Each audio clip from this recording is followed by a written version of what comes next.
Thank you all for coming this evening. We'd like to welcome you to the MSAD 60, 26, 27 annual budget referendum meeting. We'll start the meeting this evening by stating the pledge of allegiance.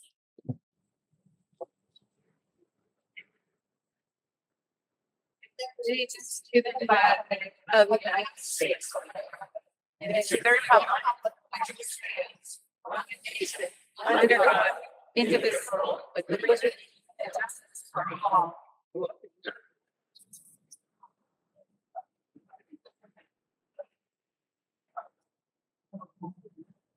Good evening, and thank you for your patience as we checked community members in.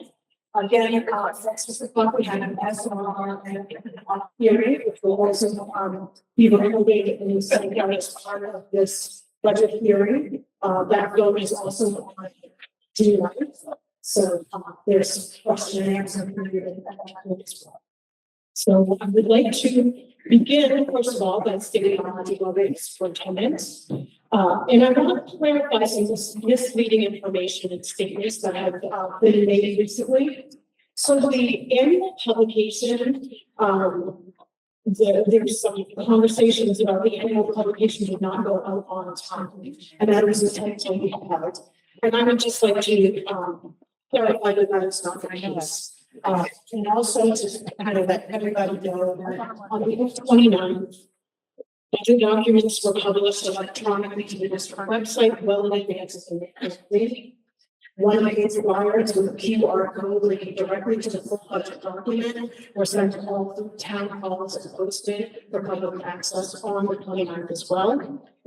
Printed budget booklets were distributed to the U.S. Postal Service on the timeline directed by the district Edison Press, a printer in Sanford. And this distribution was started on May 1st by Edison Press. So, well, again, to the MSAD 60 fiscal year 27 budget hearing. The purpose of this evening is to present, discuss, and ultimately approve the school district budget articles in preparation for the district referendum vote on June 9th, 2026. In a moment, we will call for the election of the moderator for this evening. But before we do that, I'd like to provide a broad overview of the development of the MSAD 60 budget. Budget development process is comprehensive in nature. The first portion of that process begins in early fall, with administrators and directors working to build school-based and department-based budgets. This part of the process takes time as student enrollment, facilities, staffing, and supply needs are all taken into consideration and compiled as part of the larger budget. Simultaneously, district-based administrators work on those portions of the budget that are district-oriented, including enriching the Sanford Regional Technical Center, fuel and energy rates, insurance rates, overall facility needs, staffing, just to name a few examples. From this work, the full budget is compiled and brought forward to the board of directors for consideration. Each school and department budget is presented to the board and discussed in detail as part of that process. For those of you who attended the budget workshops and meetings, you were able to witness the level of detail, questioning, and consideration that went into the final budget being presented this evening. Please note that the board of directors worked very hard to bring forward a budget that not only addresses student learning and student needs, but is also fiscally responsible to the taxpayer in our three communities. This was not an easy task, and ultimately what is being presented to the community tonight is a result of a collaboration among building and department leaders, district leaders, and board members. While different decisions were made throughout the last several months, those decisions were made with the goal of balancing student learning and support needs with fiscal responsibility to the taxpayers. Using the NOLA 2030 District Strategic Plan, whose 4 pillars are pathways to success, high quality resources, school safety, and community engagement, budget priorities were established. 5 priorities aim to focus as the fiscal year 27 budget development process began. Implementation of year 2 of the pre-K or pre-kindergarten program including 2 classrooms in each town in the water system. Continuing the robust English language arts curriculum review cycle, including piloting and program launch. Refining and expanding variable TSS supports and assistance student success. Highlighting one special purpose pre-K classroom for district-wide students. This allows the district to begin implementation gradually and build upon success as we prepare to welcome additional students in the future. And finally, development and implementation of a 5-year facilities plan. Even though the district continues to grapple with financial challenges, these priorities help guide the development of a budget that supports the entire pre-K to 12 student population.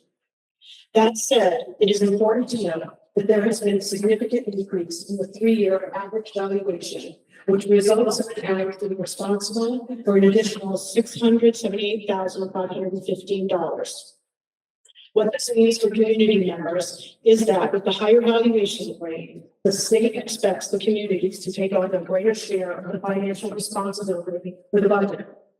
Coupled with inflation and contracted increases, this made for a particularly challenging budget development process, with board members, administrators, and directors remaining highly cognizant of the financial push and pull involved throughout this process. To summarize, the overall proposed budget is $51,990,009, which represents a 7.8% impact of taxpayers. In a moment, we will begin working through the budget articles. And before we begin that, we will make a move to our first order of business, which is the election of a moderator. Prior to that, I would like to also let everybody know that in addition to our school board members that are sitting up here, our business manager, Denise Van Campen, is here. Our assistant superintendent, Susan Austin, is here. And Greg Lynn is here. Greg works with us from Drummond and Woodson when we work through our financial documents and budget preparation materials. Sure that if any questions come up that we need support answering, we're able to do so. So at this time, I'd like to ask for a motion for a nomination of a moderator. I'd like to nominate Jeff Day. Jeff Day and a second. Okay, so we have a motion for Jeff Day, a second. Anybody else? James Dupree. Second. So we have James Dupree and we have Jeff Day. Do we have any other nominations?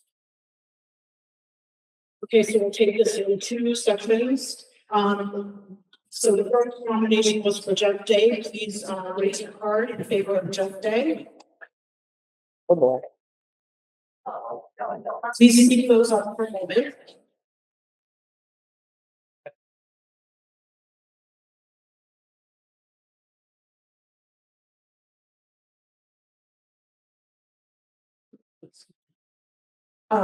Let's put the thank you and then see the names for Jeff Day. Sorry, yes, sorry. Sorry, we're James. Yes, the James Dupree. Sorry about that.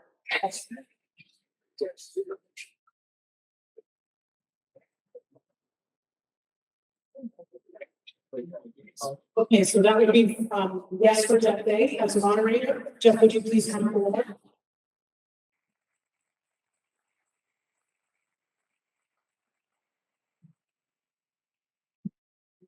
So we have 2 oaths that we need to do this evening. The first one is for Jeff as moderator, and then what Jeff will do is an oath for the ballot clerks as they go through this process with us. So Jeff, here's the oath. So if you want to just read.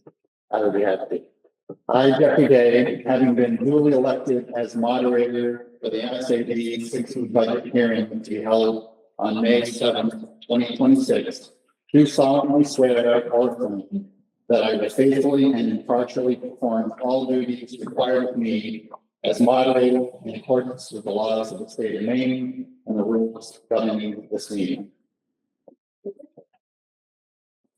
Yes.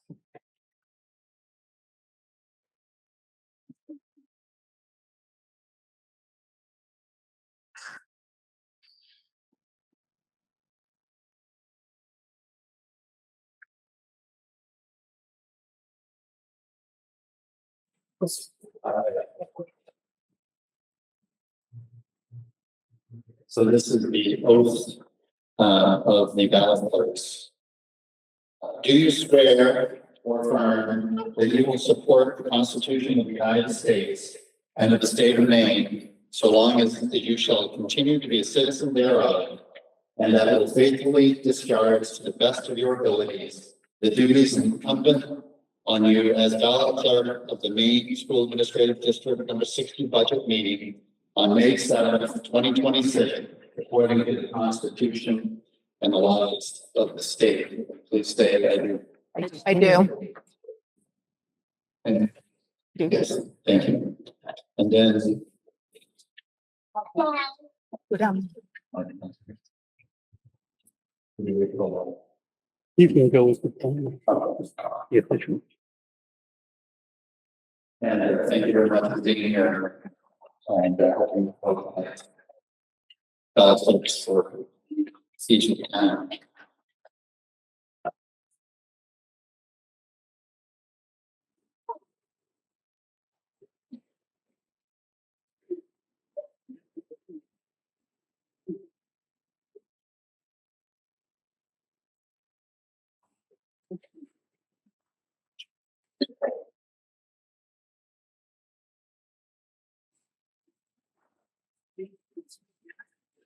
So my name is Jeff A. and it's my pleasure to be the moderator here tonight. The main moderator's manual. That's the 7th edition.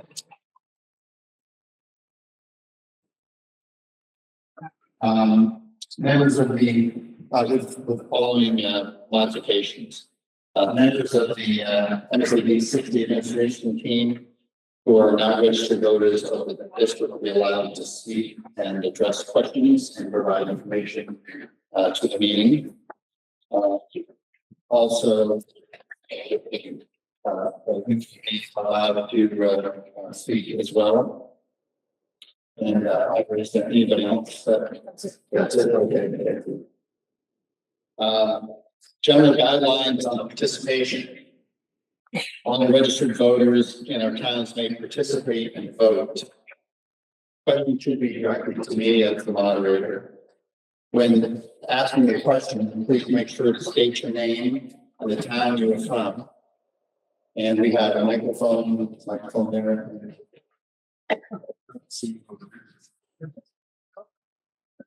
So there's a microphone over here, so I just ask that you come to the microphone. And again, state your name and town represent. I'd ask so that we can get through the evening and everybody has an opportunity to ask their questions. Please don't repeat the question that's already been asked. Allow others to have an opportunity to speak before you ask a subsequent question. Please don't interrupt those who are speaking. Questions should be specific to the current article being discussed. This is a time to ask your questions about the budget. However, it's not a time for public input. We're focusing on the budget. To minimize confusion, there will be no amendments to the amendments. If there's we'll have a discussion, we'll close discussion, and then vote on the article as amended. If it doesn't pass, a new amendment can be offered. If you feel there's been adequate discussion and answers provided, you may move the question. Residents will have received voter cards. So everybody with them tonight, so make sure when you're voting, please raise your card. You'll use that card when you go up on Article 13, which will be a written ballot. And if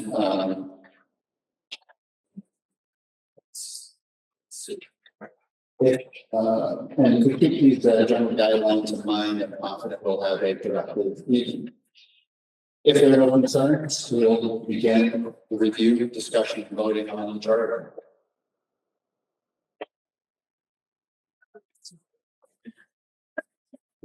Is there anything else that I'd like to add before we get into the article? I think so. I think you just want to confirm that everybody is sitting in the town of which they So no for 11. And do we have any voters who are in that?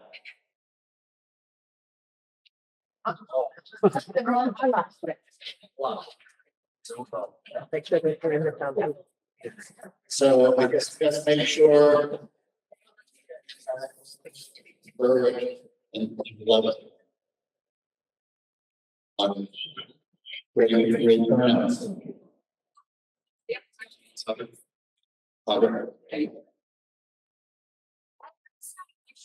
This like evidence, I was wondering if you could establish like a runner for the microphone, so you can get it to people.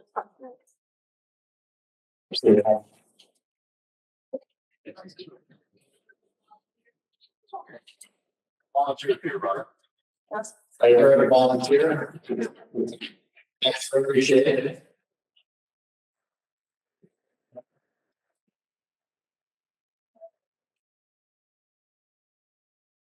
Are you going to be tracking your steps? Thanks very much. All right. Excuse me. Nice over here. Is there someone from each town that will be counting the votes? So our ballot clerks will be counting. Ballot, thank you. And I actually do have a question. After we do our paper ballot, I'm assuming we turn those in, are we getting number ballots so we can continue voting? So, as I believe it has, we've just taken a ballot up, shown the turn and got a piece of paper. I'm looking at the ballot clerks to make sure that was work. We need to have a paper to allow the voters to name on either. If yes or no's, typically, we have yes or no's. The ballots supposed to have been handed out while we were signing in. Yes. Those are the ballots. Okay. We compare it with the. Yeah, exactly. Just to make sure that I get them, will you call on the next person? Can't see who's next on mine. Yes. All right. Thank you very much. And I'm sorry, what was your name? James. James. So James just asking if so he knows if he's on the list later. I'll let him know who's comes up next. Okay. So I'm going to start reading the ballot, then read the article, and then we will have discussion and a vote. So these will be articles 1 through 11, which authorizes the expenditures and cost center categories. So article number 1.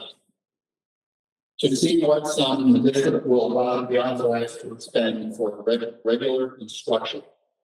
School board recommends $19,919,144. With the school board recommendation. We have a motion and I heard a second. Thank you. And discussion. Yes.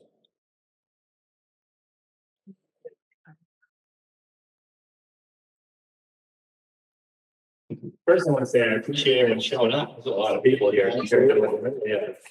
Everyone did a great job.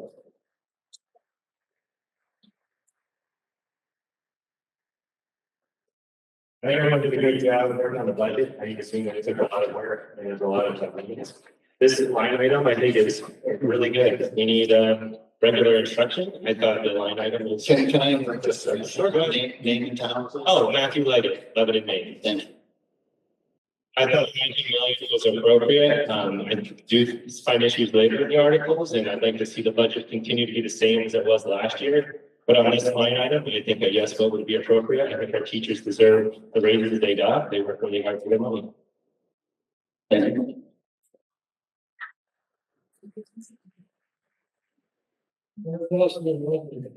Question on 2 1 is on the ed tech line. Very large increase in ed techs. What is the reasoning for that? Sorry. To honestly, we don't have your question, but yes, this is due to, some of the contract, the negotiated contract. And we also have 6 pre-K, educational technicians that are in the pre-K grant. Okay, that's good. Yes. Okay, now the second question is, under medical benefits, you have a major decrease. How? We get notified by our, insurance carrier after the school board approves the budget. So we get notified already after that. So our, last year, because we had a very high experience in making me pay, they paid a lot of claims on that. Our estimate for last year was higher than our actual rate came in.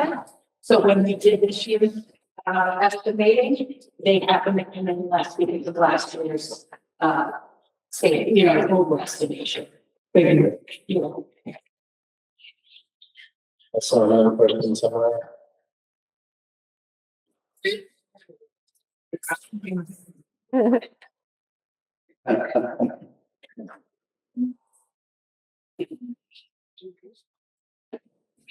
excuse me, Shelby and any of both. I'd like to know what she's for pre-K and what the school is going to be responsible for if we don't get the grant again. We have the grant for 1 year. So what is related, what funds are put in for pre-K is in the budget right now, except for the special purpose pre-K classroom that we are looking for next year. Yes. The amount we currently have in the budget is $780,000. And that's just for non-students. Get the grant. Can you, just make sure you speak in the mic so they can hear. So that's for 90 students, pick the grant. I believe that's for 96 students. We have 32 students that have budgeted. And we also receive subsidy for those 96 students. Of a subsidy over the voting. It's approximately, again, each year it's different, approximately $10,000, I think, per student. Thank you.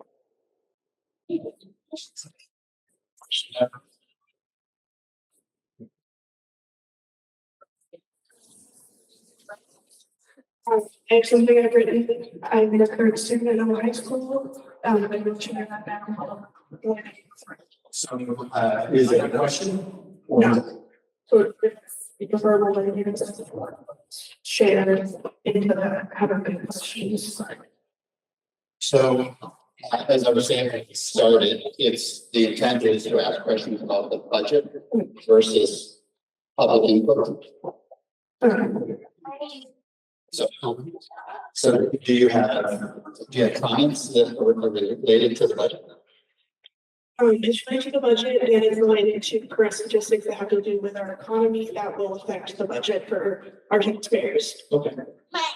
Collaborative affairs kind of priority. I'm 17 years old and I'm due to graduate to the 5th is when it will affect me, but it will affect my little brother. He's going to be a freshman next year and I want his high school experience to be full of opportunity, stability, and happiness. I want this for the classmates as well. I get this experience for all the kids in our district. As parents, guardians, teachers, and all that. The voter has 4 rules are set, correct? Are you interrupting? Point of information, yes. She has started, I'm going to just let her finish and, You said you Mr. Both, you have no right to speak. Non-registered voter. all right, so, excuse me. So I would ask that, a non-registered voter can be, allowed to speak. And this is ultimately your decision. If two-thirds of you say yes, then she can continue to speak. If two-thirds say don't say yes, then, so, all in favor of allowing her to speak? And opposed?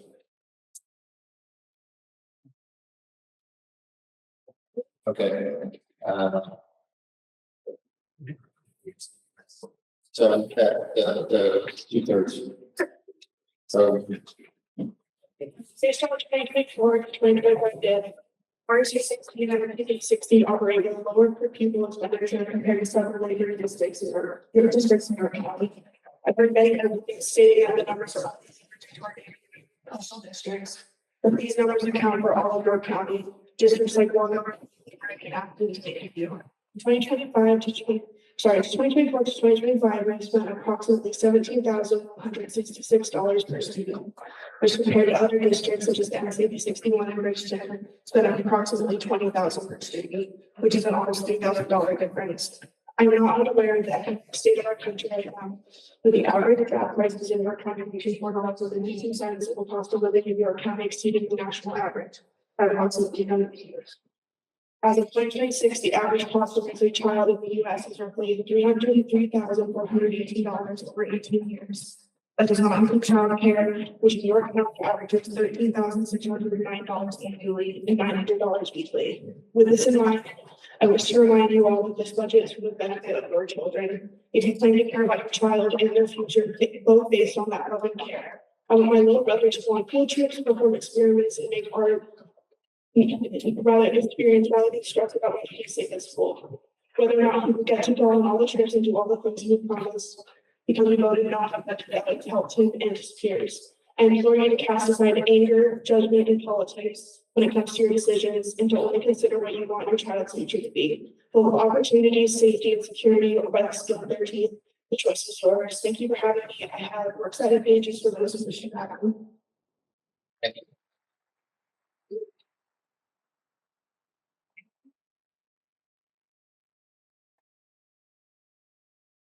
Okay, any other questions on this article? Okay, Yeah. question.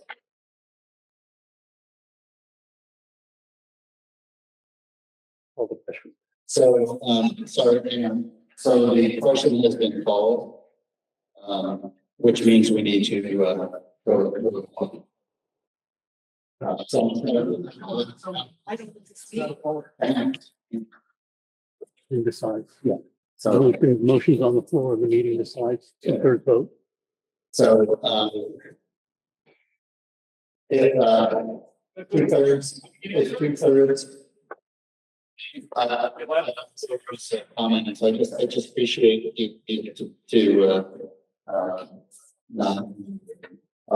so the meeting can decide if 2/3, agree, then, we can, allow the question. So I'm just gonna call for a vote. All in favor of allowing the question? Please explain what you're voting for. So you're voting, so that was in favor of allowing the question, which I'm sorry, I thought I had said that. Ending debate. And so any opposed to allowing the question to be asked? Point of order, that's not clear. People don't know if they're voting to allow us to continue taking minutes or not. James, so I'll just let me recognize you and so we don't have people speaking all. So I had said if 2/3 majority, voted yes, then we would allow the question because the question had been called.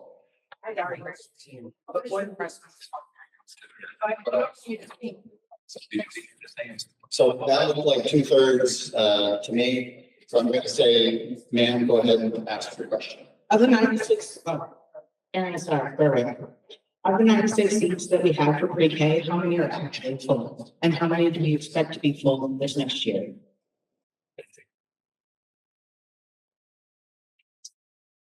I would say, I'm just going to take a minute to get enrollment this morning.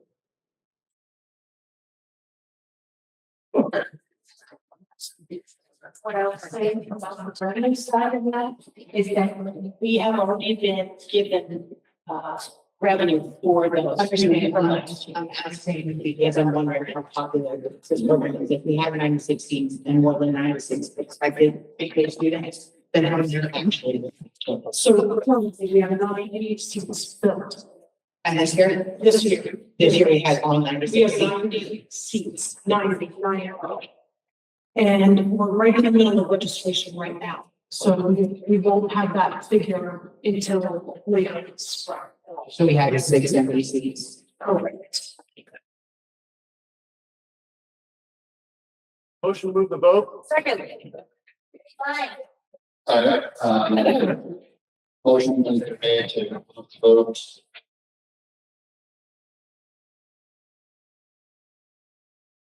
No, that ends discussion. We'll, ask you, to vote on article number 1. Discussion. He's called the question, which means he wants to end debate and vote on this article. It requires 2/3 vote. So in order to end the discussion by calling the vote, calling the question, we need 2/3 to vote in favor of that, and that will end the discussion. So I'm calling for the vote now to end discussion. If you're in favor of ending discussion, please signify. All right, thank you. Any opposed? Thank you. So we're ending discussion. Now we're going to vote on article number 1. All in favor, raise your cards. All right. Thank you, and opposed. Okay, thank you. So the motion passes. All right. Number 2. To see what sums district will be authorized to expend for special education. School board recommends $9,371,291. Move the school board recommendation. Second. Any discussion? James Jordan.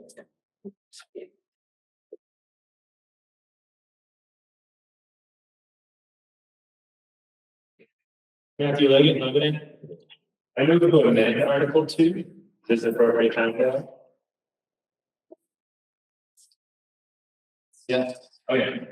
I move to amend Article 2 by reducing the total appropriation by 1.2 million, resulting in a revised total authorization of $8,171,291. This will bring the appropriation into closer alignment with the district's 16% special education identification rate, while maintaining a responsible contingency fund to ensure the district remains in full compliance with all state and federal service mandates. The proposed budget of $9,371,291 is based on a 20% state average allocation. However, our district's actual needs are lower, with only 16% of our students identified as needing these services. If we were to reduce the budget to match our 16% student population exactly, we would be looking for a cut of 1.87 million. We're not asking for that. By reducing the budget by 1.2 million, we are effectively right-sizing the budget while still leaving a $670,000 cushion above our projected needs. This is a common sense approach. It respects us taxpayers' wallets while ensuring that even if we see an unexpected surge in enrollment, every student will still receive the resources they need.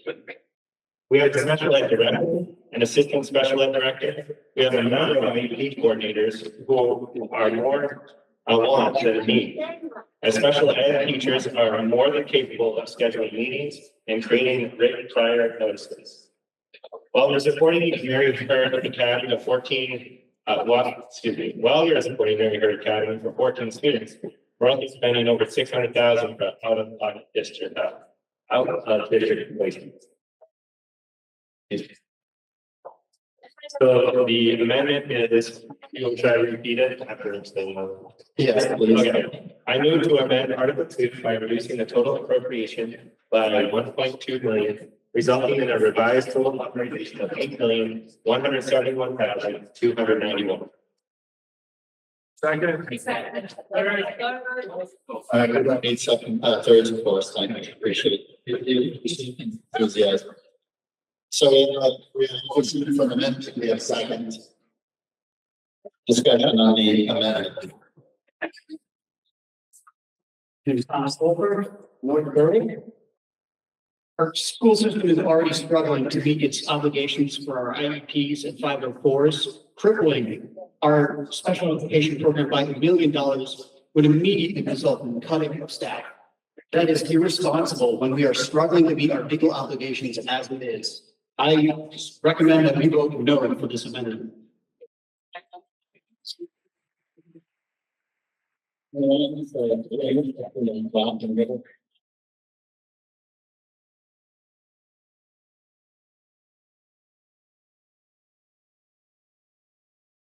Christy Hayes, Devon Berwick.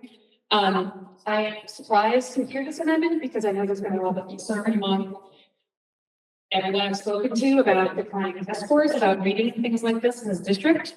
And I wonder what our administration thinks that cutting special education might do for those the services that would help children who are struggling with reading and with math. My experience with special education in this district has been that there is always a need for more. And my second question was that the person who made the proposal mentioned having several IEP coordinators. And then looking at this proposed budget of $46,000, I can't imagine that $46,000 encompasses a large number of IEP coordinators, even at any wage. So I was curious if there is a large number of IEP coordinators that are missing in the budget, and how this start cutting the budget would impact our support special education. Thank you. And I also asked when people speak, they stand up because it makes it easier to listen or not passing the microphone, please. And sorry, say that again. If I could request it, it would be, think it would be easier back here reason if the people were standing when they're speaking. That would be really awesome.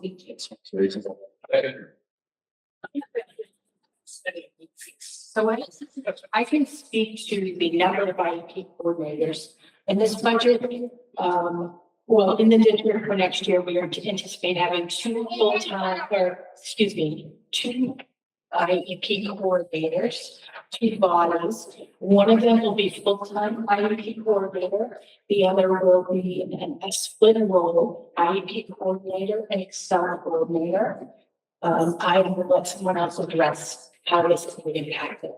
I think we're going to request that Melissa Adams, our Director of Special Education, speak on this.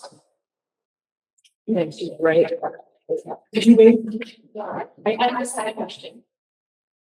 we're not done answering the question first. Thank you. Sorry, I also need to mention that this 46,000 represents that Part-time IEP coordinator position. The other position is funded by a federal grant outside this budget. So this budget was sorry, Melissa Adams, Director of Special Education. And I just want to be clear, when I wrote this budget, I wrote it based on a 16.5% identification rate. Our identification rate for special education has been pretty steady at that 16 to 17% mark.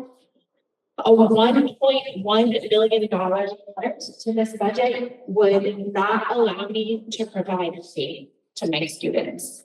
FAPE is a free appropriate public education. It is a requirement and a legal obligation for every student identified with a disability that I provide all services determined necessary by IEP teams.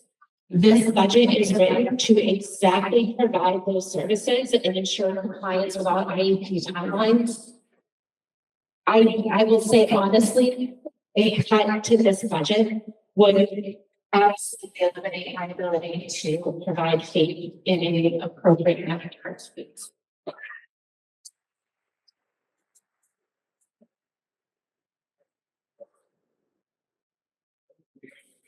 Well, go over here because that was.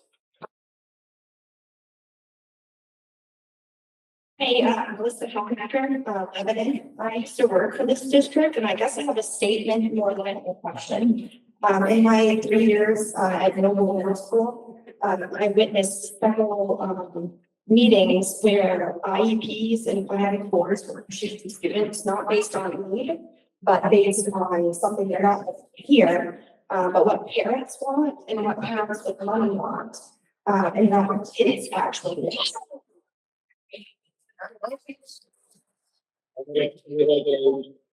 Motion to move the vote. So, we have a motion to move the vote. We need 2/3 majority vote to approve that. We'll move the vote. If not, then we'll take more discussion. So, all in favor of any discussion, moving the vote? Yeah. All right, opposed?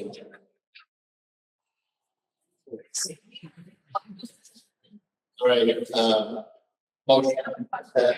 motion does not carry, so we'll take some more discussion.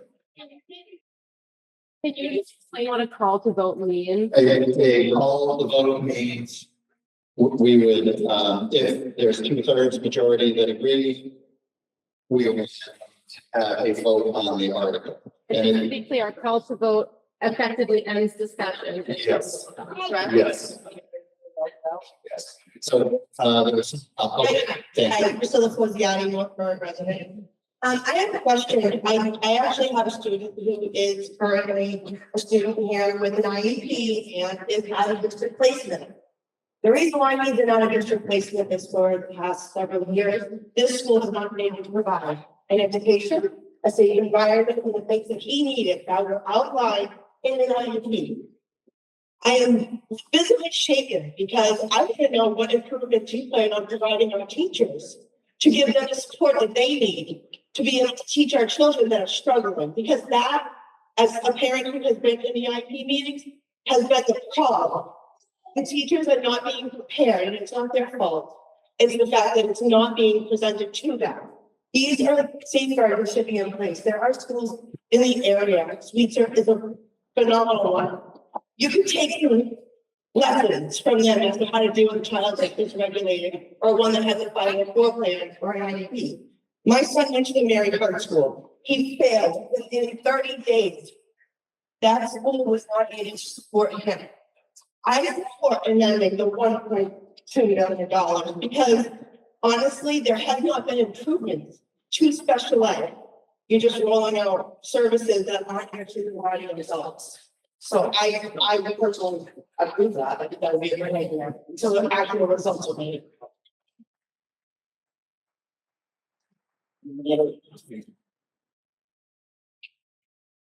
Gabrielle, I also have a child with an IEP and they will not, they won't be there. I will do something about it. So here's the situation. Kids need this stuff, right? And Black kid deserves it. I'm sorry that people have had bad experiences. My child has had a wonderful experience with special ed. Special shout out to them. And if that happens, I will be up here and I will do the things that I need to do, which will cost the district more money. And I will rally parents around me. So give these kids what they need. Thank you.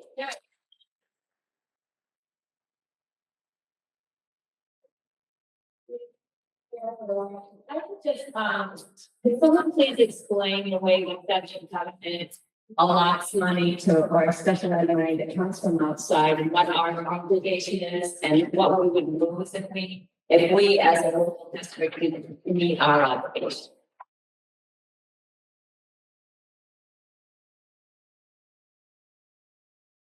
Are we required that local districts can meet a certain requirement in order to continue to get federal outside funding? And if we don't meet that requirement, wouldn't we then be required to make up the difference between that and the federal, what the federal government would have given to us?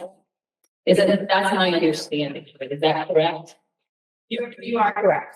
So by cutting 1.2 million, we'd actually be cutting much more. That's for past years. Yes. Level of obligation, yeah. Yes. Sorry. Question of there.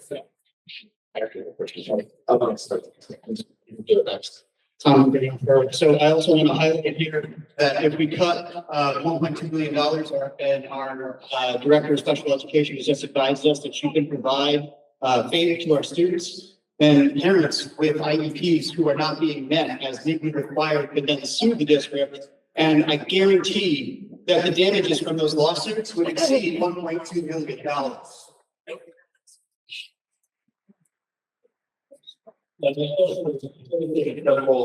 Benchmark for each of you, what's that dollar amount? So there is a calculation that the state helps us with. What we are helped to is called maintenance of effort, and we are not allowed to spend less per child each subsequent fiscal year. So we cannot dip below the cost per child. And depending on how many children we have and what we had spent in the prior year, that's what we are. It's actually a fairly complex calculation. And that's what it is. It's called maintenance of effort. There is no fixed dollar amount, it's a per student and it's formulaic. It's formulaic, yes. What was that number last year? So I would have to look at and see if I can. The state, usually what happens is, we have to enter information on the state website about expenses, like that's something we do all the time. With this is something that the people at the state have done, and they have been kind of in a transition, and they have not been asking for us our input on it, they have just been telling us yes or no. But I'm gonna go to that website and see if I can find that out. So is this a, quick? This may take me 5 minutes, so if anybody has any questions, or if you know. Motion to move the vote. We have more questions over here. Over here. And there's.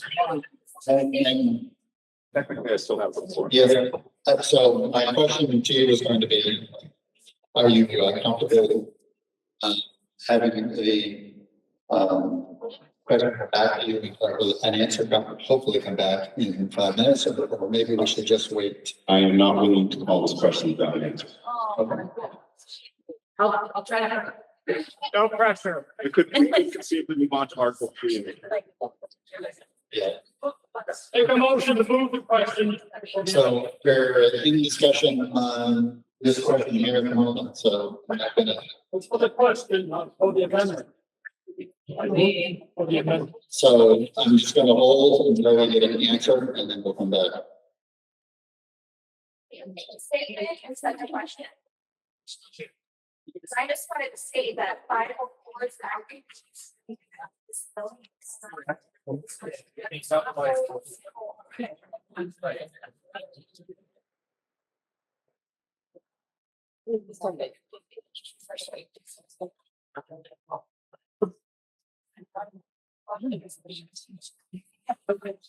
So the most recent numbers I have are fiscal year 25. We have the state and local amount on special education at $7,621,183. They indicate that we met our maintenance of effort. And our enrollment at that point was 491 students. That's the information I can get. Basically, what's well below the state million proposed number, but that was 2 years ago. Correct. Thank you. All right, so Make a motion to move the amendment. Vote on it. all right, so we have a motion to move the amendment. We need 2/3 again, yeah. So this is to stop discussion on the amendment. All in favor indicate as such. Voting for stopping or. Right, so that was to stop discussion as I indicated. Who, anybody opposed? All right, so that motion passes, so we have stopped discussion on the amendment, so, Vote on the. so we're gonna vote on the amended. The motion to amend. And again, that's a reduction of 1.2 million. It results in 8.171291. Is that correct, Denise? That's correct. So if you vote yes, you're voting for that 8,171,291 number. If you vote no, you're saying that that's not the number. Again, this is the amended number. And I just want to be very clear on. Paul, you cannot make comments. So, just to be clear, we're voting on amending Article 2. Then, if that's a yes, then we'll vote on the new Article 2. So we're voting on the amendments. Clarify if a yay is a reduction or not. They're in favor. They're in favor of. Other than that, they vote. This is the 100. We're gonna.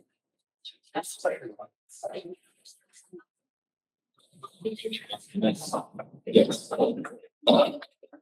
Right, so just how you have, as I said, we're voting on amending Article number 2. We're not, once we decide the amendment, either thumbs up or thumbs down, then we'll vote on, we'll go back to discussion on Article number 2. You restated.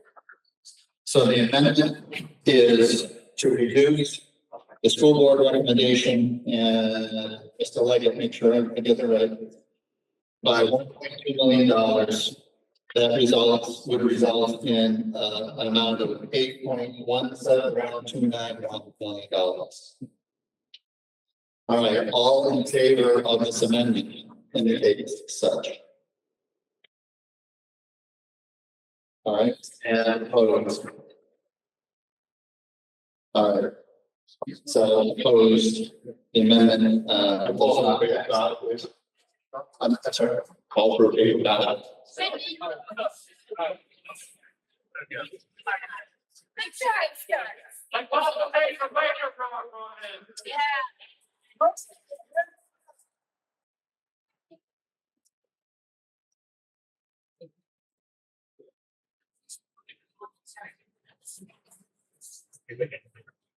Second that, second it, third it.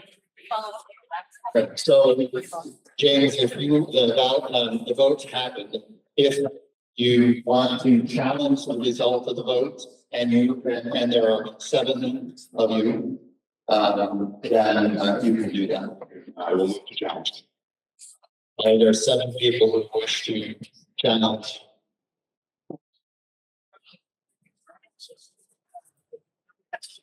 Right, so we'll do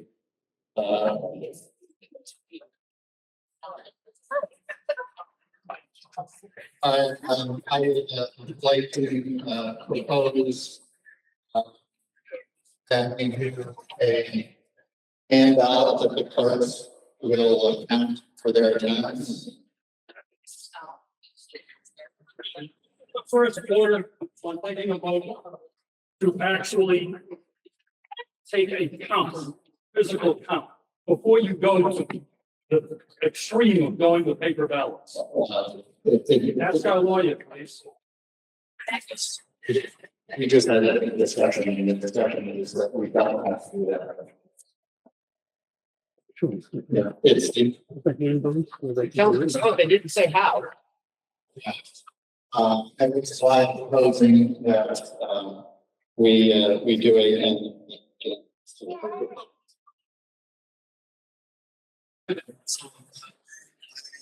proposing that we do a, raising your cards and the clerks to count each of their counts.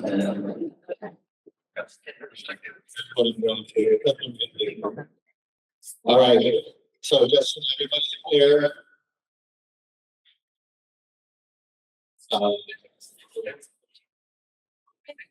It's actually secret ballot as a teaching, and that's why that's unique. So what we're gonna do is, we're gonna vote again.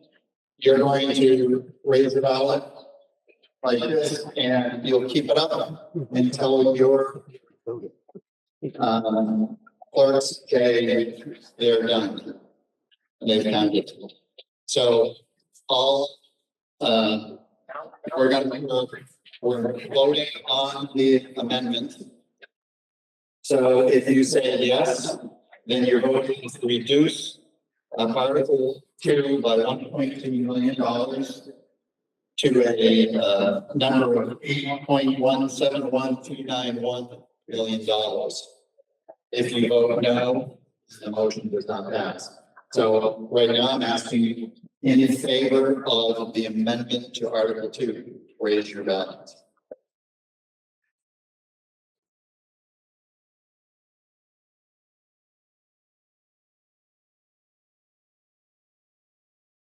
And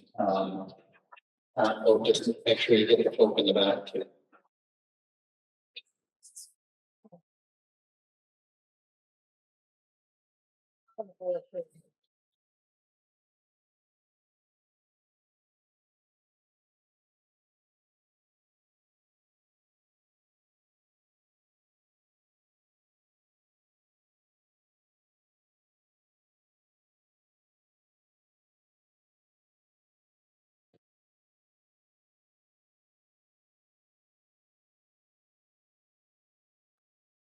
Thank you. Yeah. You're gonna start with that. Move to. And we need to get much back, and then look at the here. So you get the folks in the back. Okay, and anybody.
All right, now this is to vote no on the amendment.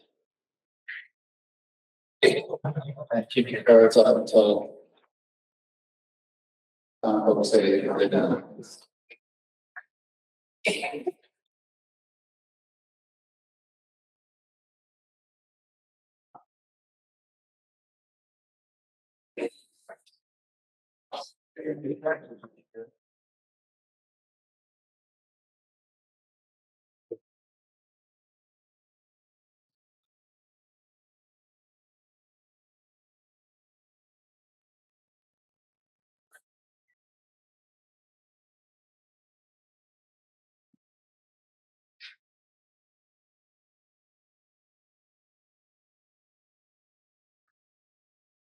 Pick us up here.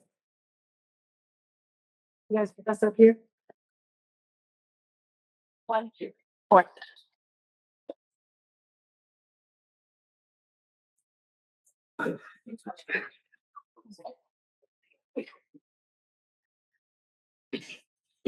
So, Laura, you done? Yes, Laura, you can get it on that. Well, then start.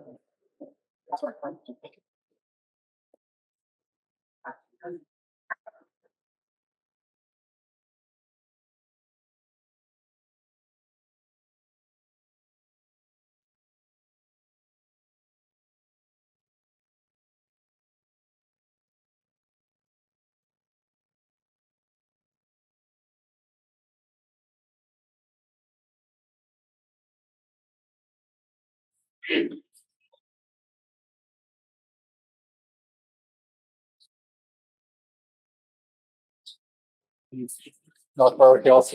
Yes, thank you. North Berwick Johnson.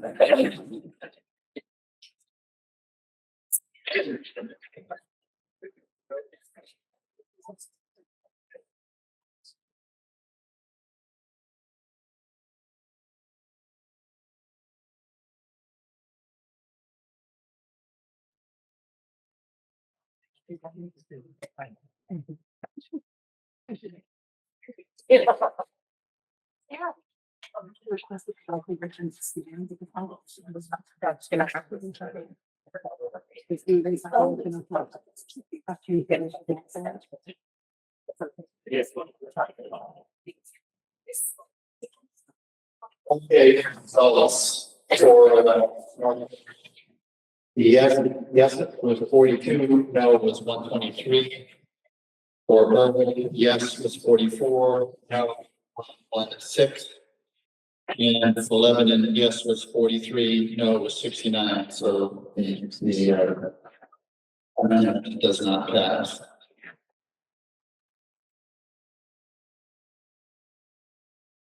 Okay, so back to open discussion on article number 2. Motion to move the amendment as is. So I have a motion to the amendment and the second. We'll go for a vote.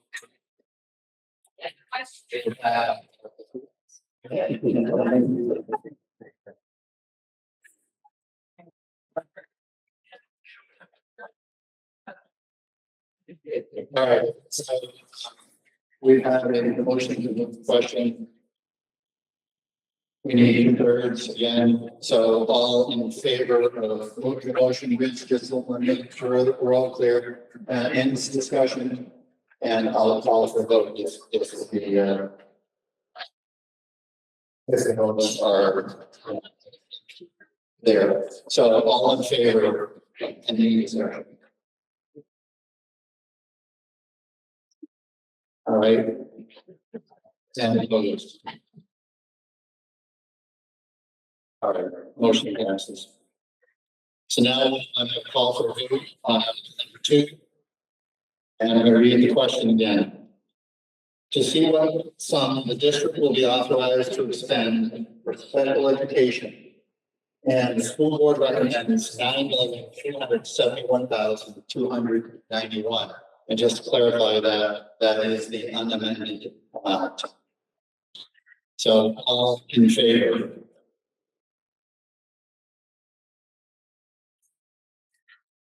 Okay, and opposed? Okay, motion passes.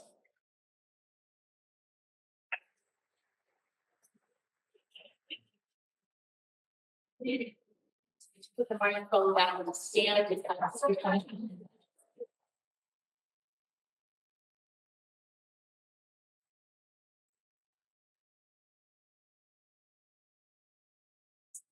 I mean, look at that.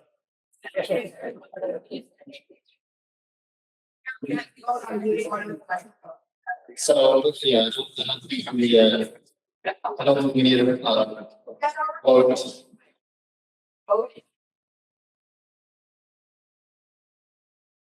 So let's just have a consent here on how we're going to handle the microphone. So if you're in favor of leaving the microphone in the stand, you will vote yes. If you want to have someone run the microphone around, and I appreciate James doing that, you'll vote no. So in favor of having the microphone left in the stand.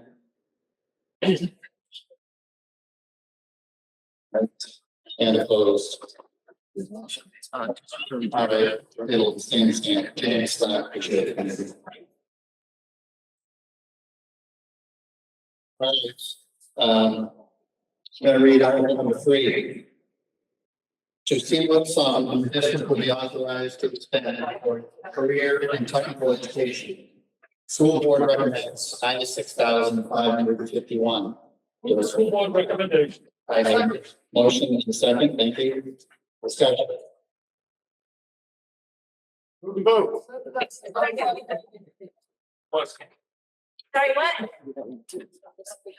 Right, we've had a motion to, move the question, which again is to end discussion. All in favor? And opposed? All right, I'm gonna call for a vote. I'm gonna read the article again. To see what sum the district will be authorized to attend for career and technical education. School board recommends 96,551. All in favor? And opposed? The motion passes.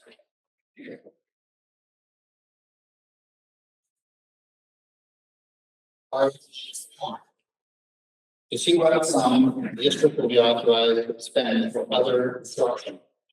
School board recommends $1,198,761. Move the school board recommendation. Second. I have a question.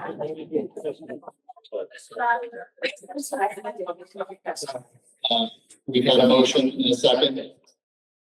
So, I'm going to, with the whole hand discussion.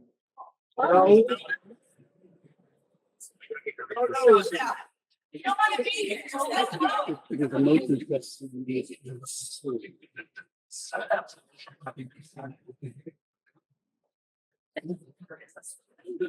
is just. Yeah, then you get stuck.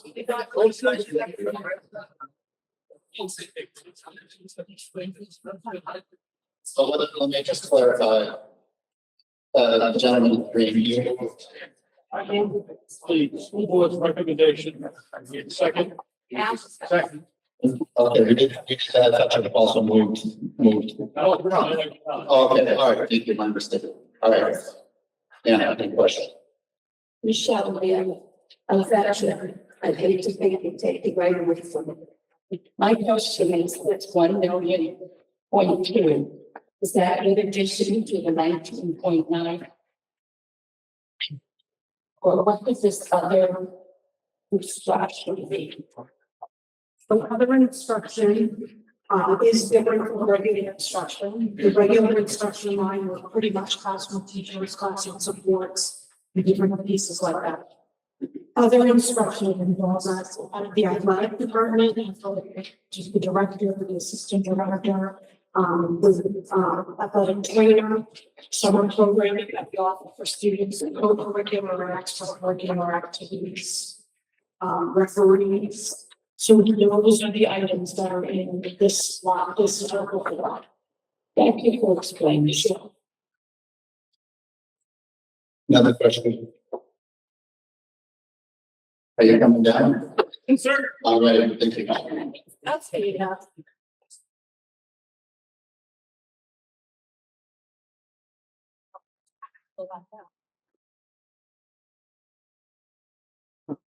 Jason Patterson. According to your literature, 50% of high school students partaking in at least one sport. Where is the negative 25,000 athletic going? How did we lose 25K, almost 50% for athletic equipment? When I am spending $2,000 of my own money for 3 sports and donations and time to keep these teams going.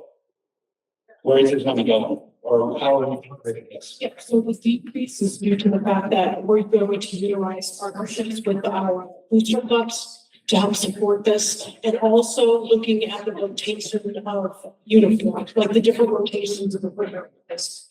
So that's the recommendation from our athletic director. Okay, so my tax, my money that I give to the boosters To cover the 25 you're taking away.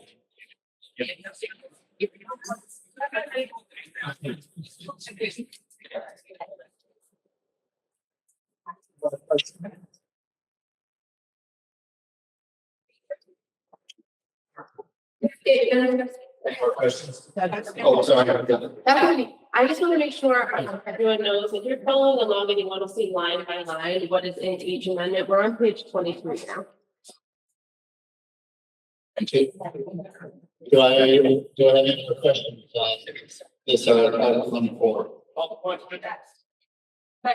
Question is called and second. All in favor of ending discussion?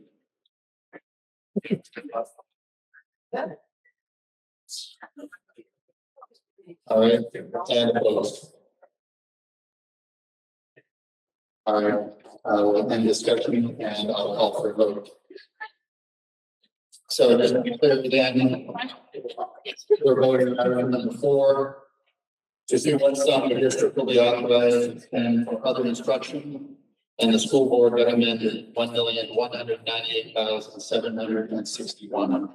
All in favor? Please vote. All right, and opposed. Okay, motion passes.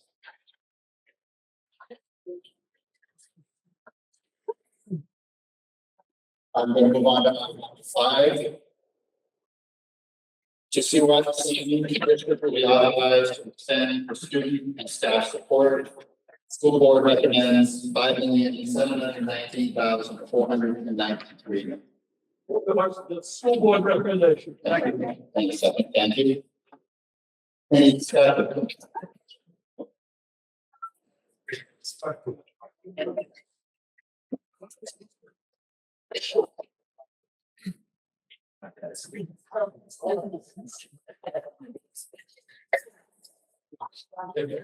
Thank you all for your help in getting by. I appreciate that.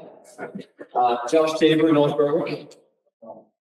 Amend the Article 5. I move to amend Article 5 by reducing the total appropriation by 1.2 million, resulting in a revised total authorization of $4,519,493.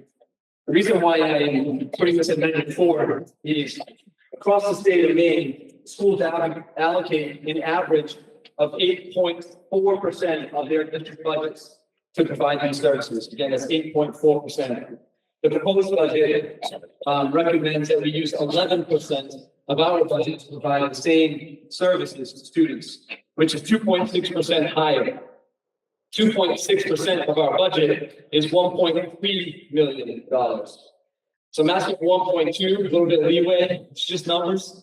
It's the same services across the state. And I'd just like to see MSAD 60 fall in average with the rest of the state on this line item. Thank you.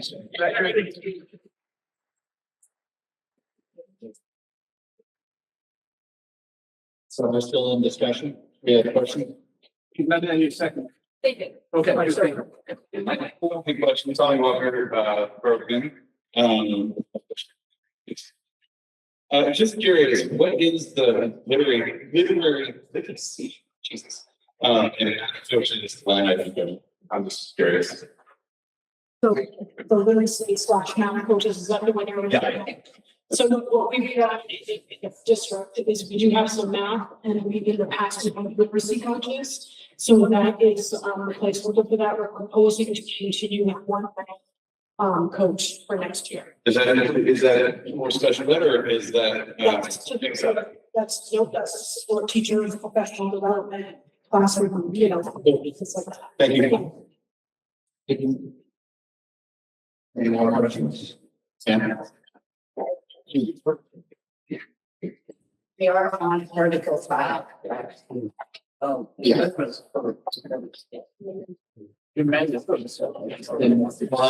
5, and there's been a motion to amend. Yeah, of course, the now. Call the question. I missed the part about the amendment. Okay. So it's having another discussion on the way, so. Call the amendment. Yeah, sorry, if my. Go ahead. The person who made the amendment had, or proposed the amendment, and then had a discrepancy in, their perception of the amount of DE spending versus the amount we are spending. Can you please explain the reasoning and why this money, is necessary for our budget and what it's going for and what the impact of cutting that would be for students? Point of order. Kristen Hayes, November. Thank you. Point of order. This question has been called and stop discussion when other people called it. Answer the questions. So we prioritize, in this student staff support, this is including nursing and school counselors, school social workers. And those are all pieces that our district has felt very committed to. And for example, there is a ratio of just a ratio in the state that our teaching 79 that states per pupil nursing, and historically the school is our administrators, our staff look at that and say we need one nurse per building instead of one nurse per 2 or 3 buildings. And so those are the ways that we look at this priorities. We look and say the schools, the elementary schools need school counselors. You know, we need social workers to assist. So those are the priorities that we make. That 1.2 million lower was the proposal. We maintain that we want one nurse in every building, and we need one nurse in every building. And we need school counselors across all of the pre-K to 12 schools. Thank you. James, you want to call the question? I make a move to impeach the moderator for gross and obvious lies.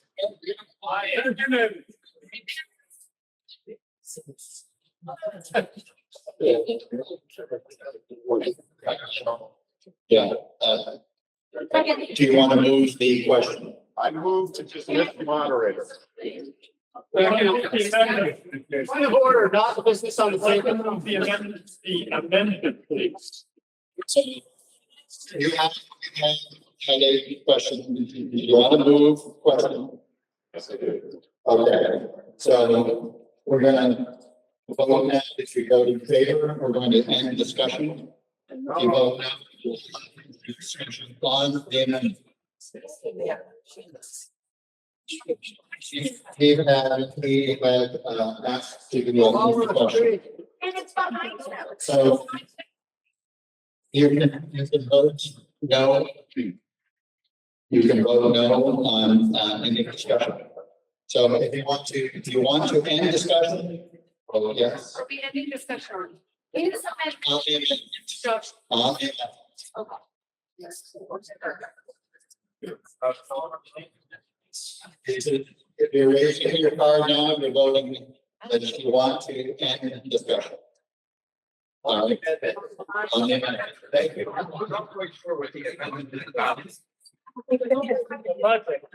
you want to continue discussion, then you should say, raise your card now to say no.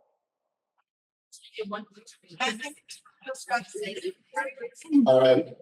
So, discussion has been ended with any amendments. Yeah. So now, we're going to vote on the amendment. The amended.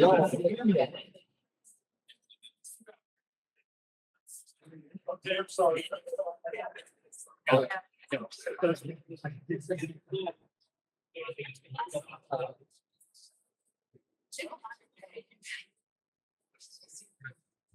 All right, so this, we're now voting to amend the article. If you vote yes, we're not voting yes. You vote yes, the article will be amended and, with a, and where it's judged. Will be amended to be a dollar amount of $4.519493 million. So I call for a vote, and we're voting to amend the article to amount of $4.519493 million. All right, so if you're in favor of amending the article to that amount, which part? All right, thank you. And opposed? All right, the amendment does not pass. All right, we're back to discussion on Article 5. Would you like that last question? Rebecca Gillespie, Borough. I had a couple line items I was curious about. One is the engage health coordinator and copy paper that we're going $120,000 on. And another one is contract services that are going up $129,700 on. I'm wondering what those two items are. And I do have an overall question is, I am very much opposed to the pre-K program where we don't have enough money as it is. So I don't understand why we're adding in all this expense. And so I don't know how to pull it out of this budget, what is for pre-K. And I don't know if somebody can help me understand. Because from my calculations, it looks like the program costs like $1.7 million, of which $1 million the state paying for until some point when they start, and we're going to be held for another $1 million.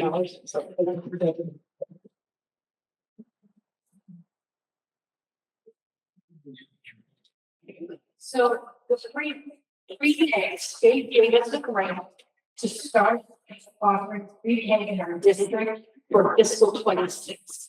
It is a one-year grant, so in June of 26, those grant funds are used. Starting fiscal 27, offering pre-K is on our own. So you said that there was a $10,000 per student from the state. What is that? So as part of our revenue, they count the number of students we have in the district, and the count of 96 students for pre-K is included in that number. So we are getting approximately, and again, the $10,000 is approximately $10,000 for each of those 96 students. So the other part of that, your question was about contracted services and the engagement and health coordinator. Both of those are related to the new literacy program that we're proposing. Some of it is professional development and training for staff. The other part is the actual, so what services are being contracted? The training for the new program. Thank you. Yeah.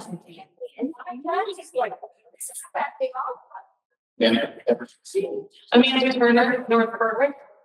I want to know what the hardware, the equipment hardware, $71,820 is.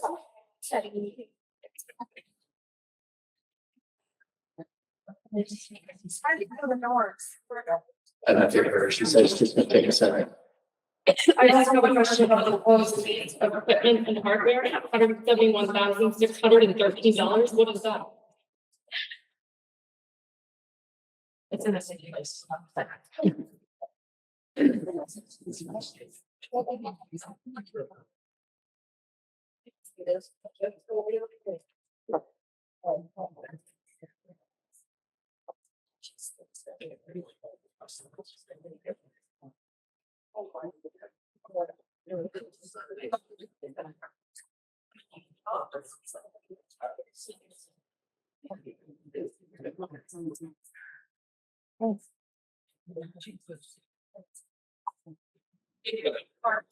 What is it?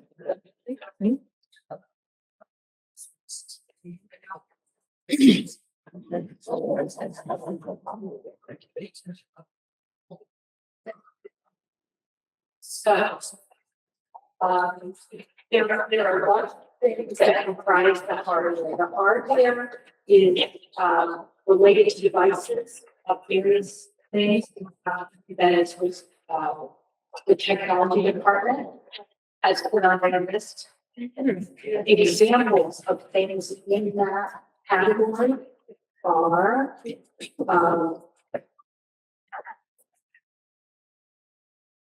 projectors, TV replacements, security cameras,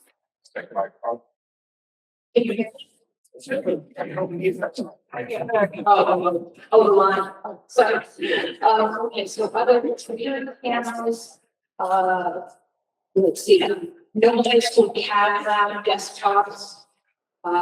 Is a big portion of that. So those are the kinds of things, and then equipment line. The least you talk about are activities that we are financing in the technology department. What consists of what? So, yeah, I'm looking at the there. So we have. Yeah. Our technology director's here, so it'd probably be easier for her to just be able to share that information directly. And Brenda, you'll probably have to step up to the mic. Thank you.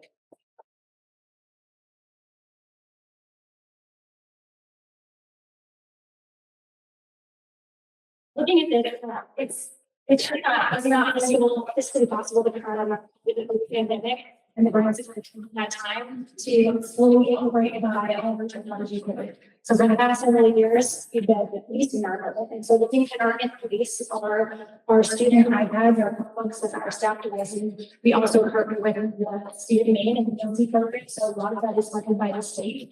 And then I need to see that our budget is not referred there, including these, as I said, are things that we are putting into our local budget to avoid the leasing cycle, which will ultimately save the taxpayers money and we're looking to get out of those 3-year leases, so we're not going to have any interest on those leases. But we have a conservative replacement cycle where we have to give our promise around forever, which is probably seen if we can have them, so they can be replaced on a consistent cycle. And so we managed to keep our temporal budget consistent. And I, the animal community, I got it. You want to ask questions?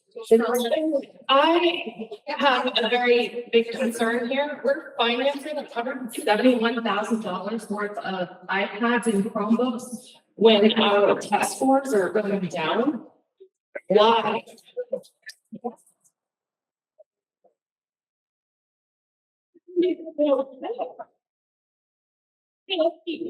Electronics in front of these kids so they continue to fail. Is there a- That's a great option.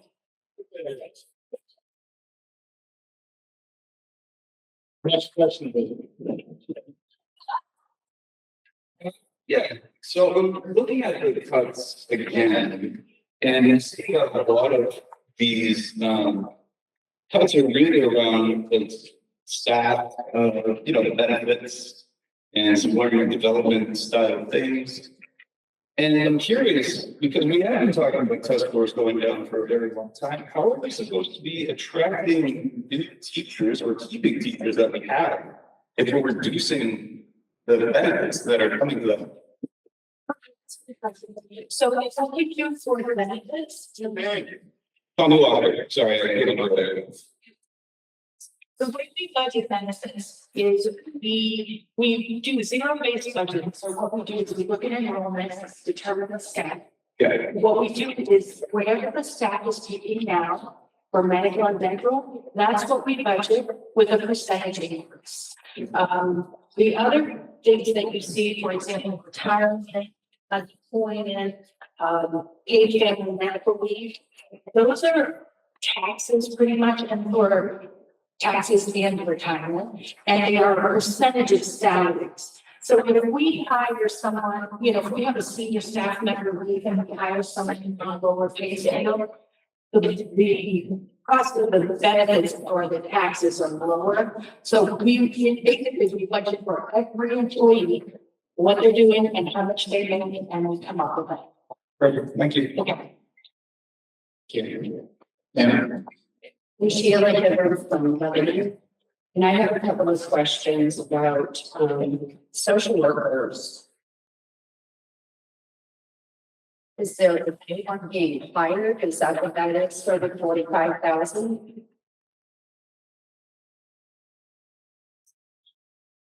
So currently we have a social worker who is in a grant, and that person is moving from the grant to the project. Okay, So it's not a position per se, the person is already in that role. It's just the funding is being grant to the regular budget. So why don't we have that grant any? Grant and grants are not, we don't have grants that are, a lot of grants are not ongoing. They're a year or 2 or 5 years or, so it varies depending on the grant. And the director of teaching and learning, Yes. is that another new position as well? It is not a new position. That's the same thing, losing a grant. The director of teaching and learning, a portion of that salary is in a grant, and it's the title of the grant, but yes, to pay grants. The reason it is, and I'll go from it's going from 14,439 to 28,969. It is funded largely by a federal grant, but those federal allocations vary a little bit each year. And we anticipate receiving approximately 14,000 less with our new allocation. So I'm going to go out and link. And I'm sure that everybody's going to be looking for the answer to this one. Now our governor is no longer going to be do you feel that our federal funding back to the school districts? So what we have experienced is that the federal government has continued to fund us similarly over the last 10 years. We don't totally anticipate any significant cuts in our federal funding. That's always to be determined. But all the information we have received is that we should anticipate receiving similar funding. Thank you. Thank you. Yeah. I'm Sylvie Larson from North Berwick. I'm actually sort of interjecting, if I may, because I coordinated the childcare, and I only have the high school students volunteering until 8:30, and that's 10 minutes. So I just want to put on your radar if you're a parent whose kiddo is out in my classroom, hopefully well entertained by high school volunteers. They are probably hoping to get home and finish their work holiday in like 10ish. I'm really sorry that we couldn't volunteer any longer, but that's like what we got. Sorry.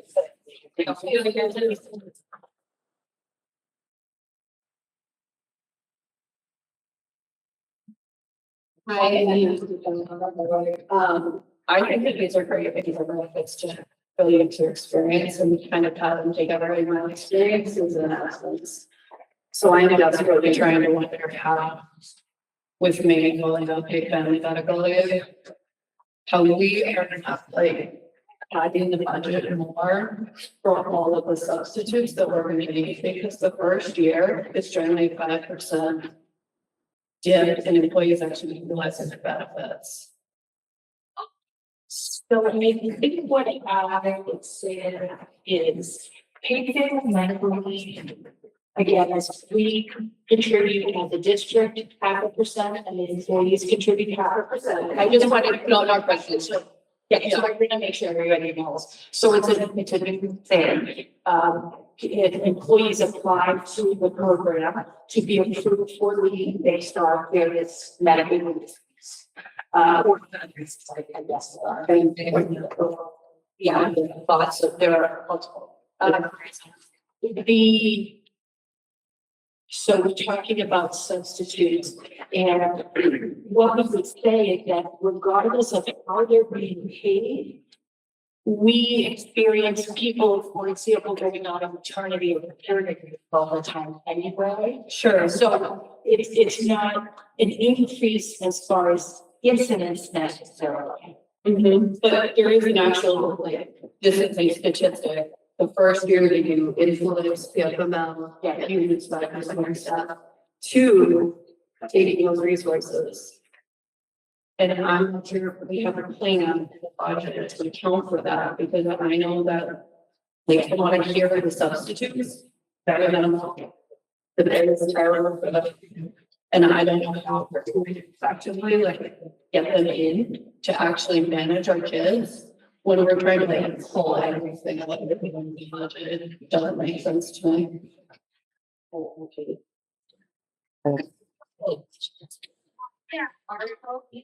would literally have to pay me so much money to be the administrator. So much.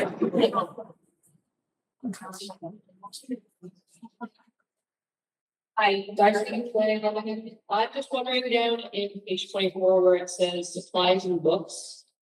It says health coordinator. Is that a position or? So what's the position in fiscal 26, we still have it coordinated. That does our wellness, our wellness challenges and things like that. We have a little bit of supply money set aside for those.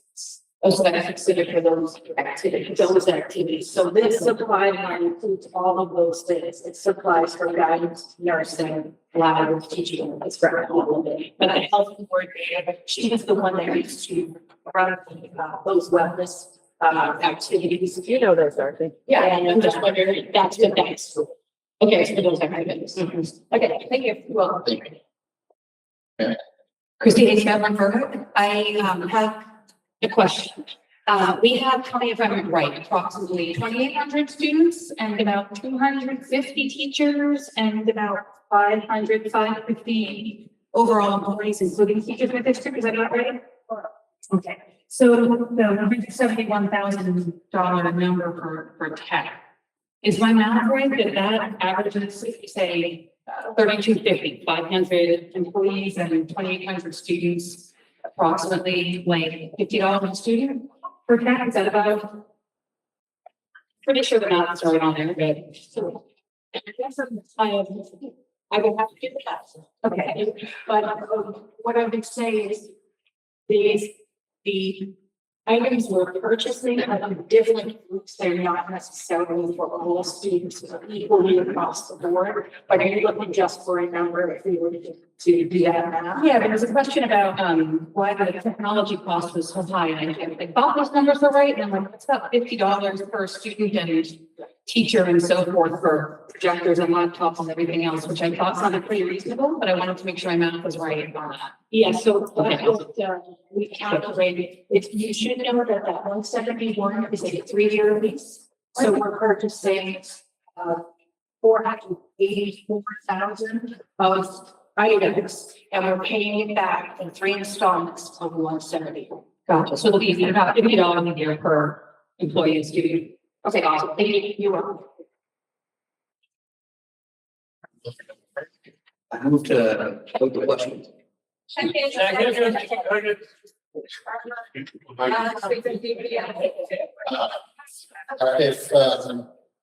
would you be, fine if, since Josh is standing in line, if we let Josh? No, I have the floor. Thank you.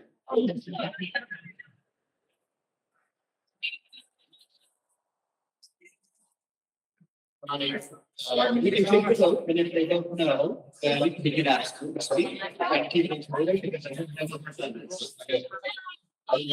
So, all right. So the a yes vote and this discussion, and a no vote would continue the discussion. So all in favor of ending the discussion?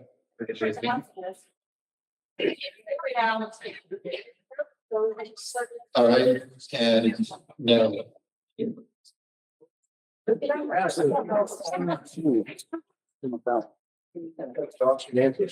One more question. Yeah, I don't feel comfortable that that was 2/3. Split the room. Sorry, motion to split the room.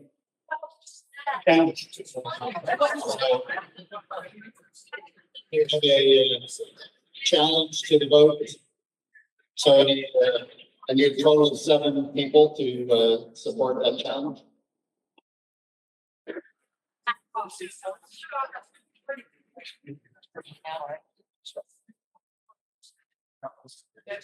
If you're, voting, make sure you get challenge up. Okay, that's so, so you can follow along the challenge of the vote was made and, to end discussion. So, what I'm going to ask is, so this will be a vote. And I'd ask that each town, count the votes. So we'll do the vote again. It's a majority or 2/3. It's 2/3. 2/3. So when you vote, you're gonna vote. Hang on, folks. You're gonna vote, if you vote yes, we're going to end discussion. If you vote no, discussion will continue. Each town will count the votes, so make sure you keep your hand up until they tell you they are done counting. All right, so in favor of ending discussion?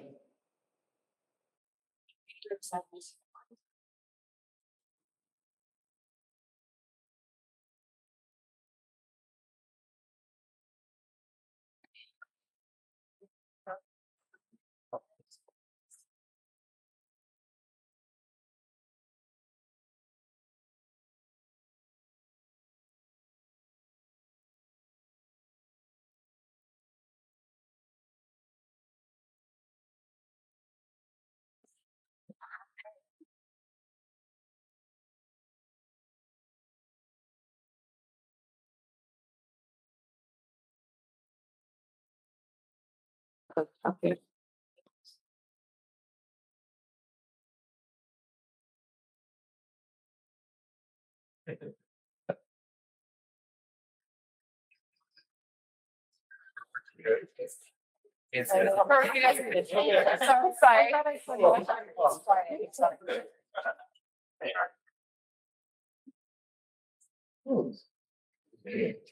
Hello.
All right, and now. Notes.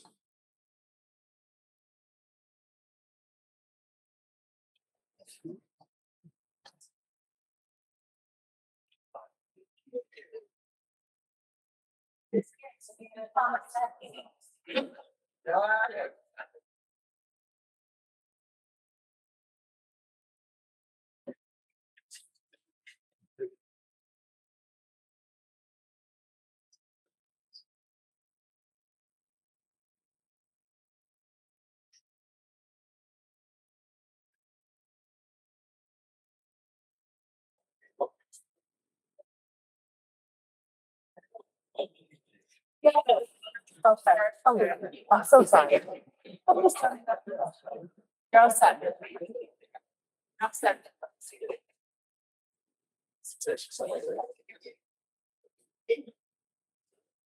Refer to all set, thank you.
Yeah.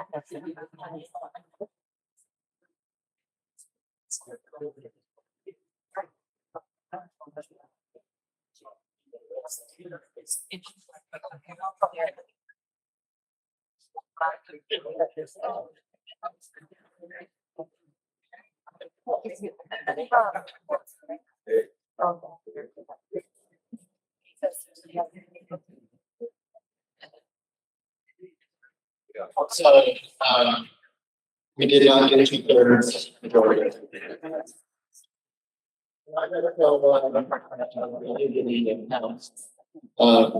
This is voting yes, 92 for North Berwick, 84, 11, 37, excuse me. 92 North Berwick, 84 Berwick, 37, 11. Voting no was North Berwick 59, Berwick 38, 11, and 61. And that was 58% to 42%. So, Josh. Go get him, Josh.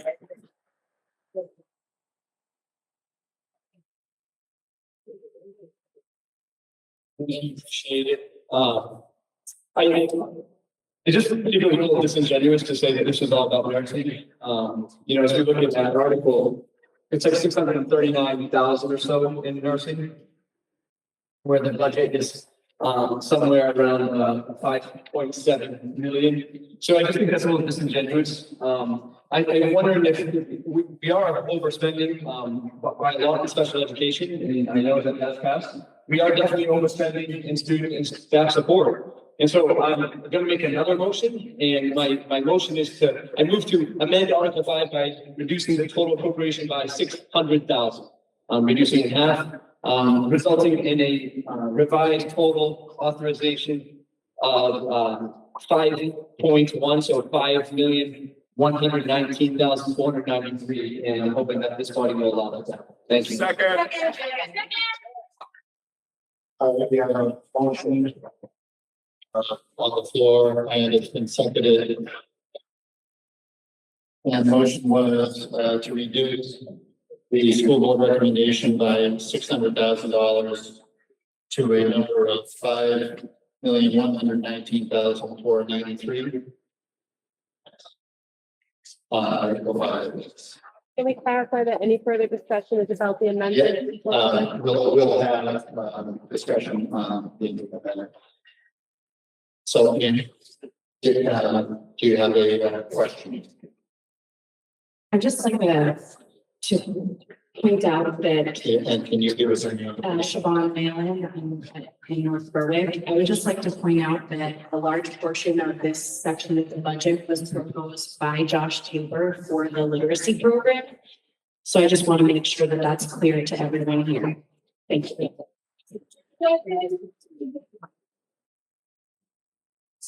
All right.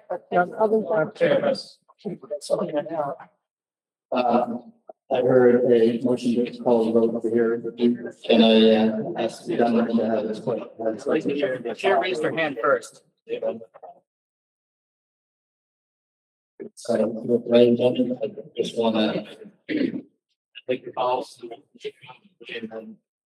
Over to you, good morning. So, motion, made to end discussion. And, so I'm going to call for a vote. This will be again, a 2/3 majority will end discussion. If you vote yes, if you vote no, we'll continue discussion. So at this time, raise your cards if you would like to end discussion. On the amendment. End discussion on the amendment. All right, and opposed.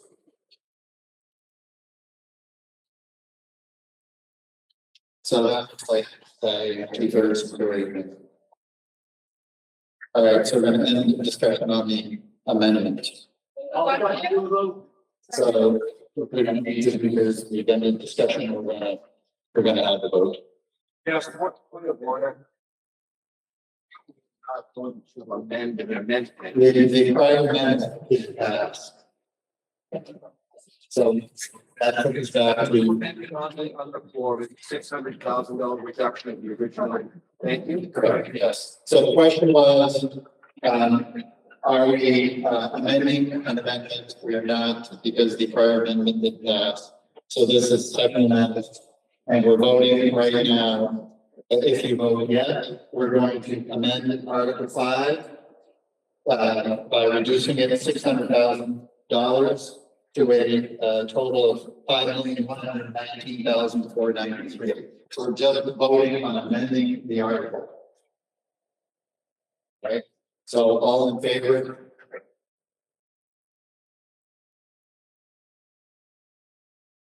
And opposed? The amendment fails. Move the question. Alright, so I have a motion to move the question, which would end the discussion for discussion on this article. And then you get second. Okay. So we're going to be voting to end discussion on the article. We're not voting the article up or down, we're just ending discussion on the article. All in favor of this article?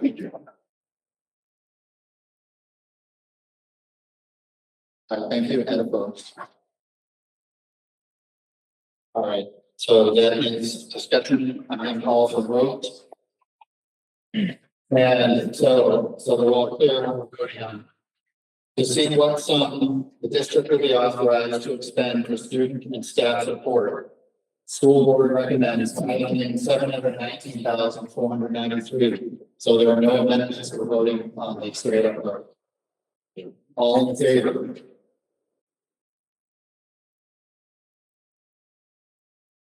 Okay, thank you, and opposed. All right, motion passes.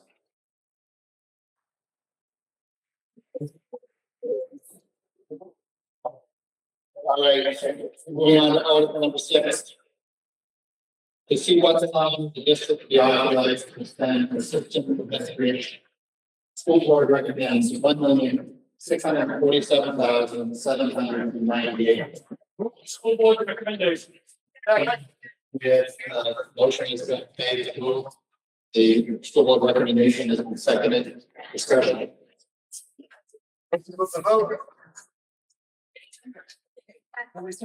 So we have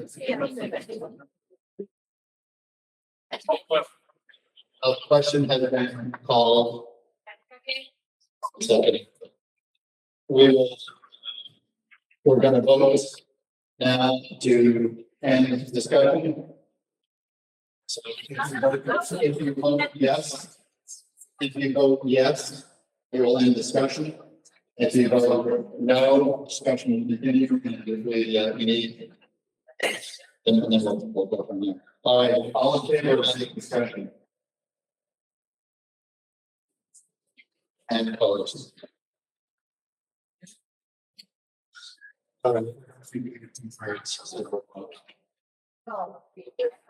Yes, well, I have a question regarding the advertising budget. It's gone up $30,000, and I'd like to know why. It's gone up $30,000 because we typically and historically used school rent to advertise for positions. However, that is very limited, and when you look for staff such as bus drivers, in the school nutrition department, those positions, we have more candidates applying like to different things like that. That is a much different price point than school spending. The other thing is, like, for example, with our transportation department, we've had a lot of advertisement for bus drivers, and that is going almost a year. It's a cyclical thing. So this is an actual reflection of how much we need to spend or have been spending in, advertising appropriately to get the candidates that we could write. We know the budget on this year. Will be. You were, if you'll be, by how much? A moment.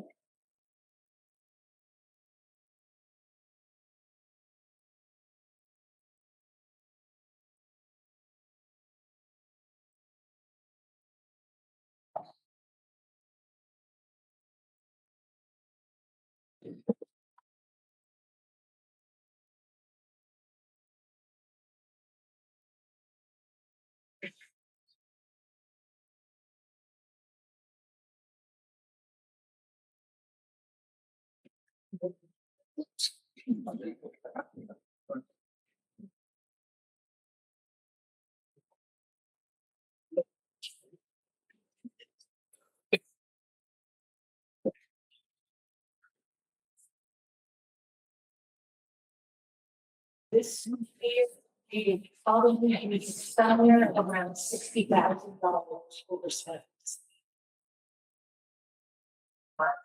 And again, it was kind of a learning process. So school spring is a site that is targeted to education, just so and again, we have to move and constantly reach out. It's not as positions are open because we constantly have those positions open. And as Andrea said, the cost of it is much more expensive. It's excessive. It's expensive. It is a lot. Absolutely. Every with the gains in now it's 60,000 for this year.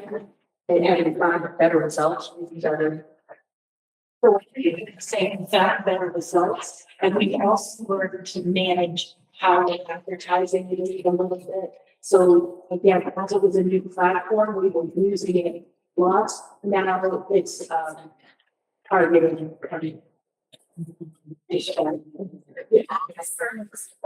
It's not every day, it's not every position. Thank you. Hi, question on administrative salaries. So specifically under finance administrator's salary of $480,000. How many people is that paying? Okay. Given the state of the district as a whole, failing test scores and having been a member of this district, how can you possibly justify paying yourself that much money? So you can't. I'm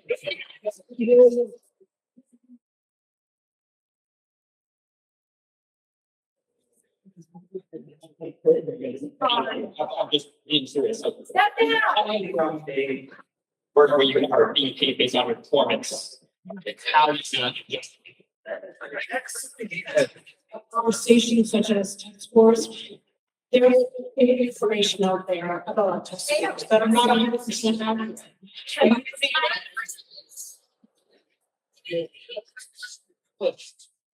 So that is one piece, and we will be talking about our test scores coming up in my communications, because there are different times throughout the year when we do test, and we use the state assessment, and we get results from the state. So that is something, what we've seen this year, we saw great levels. And some of our schools that are test scores are trending upwards. And we do have a district goal for that as well, so that is definitely on our mind. All right.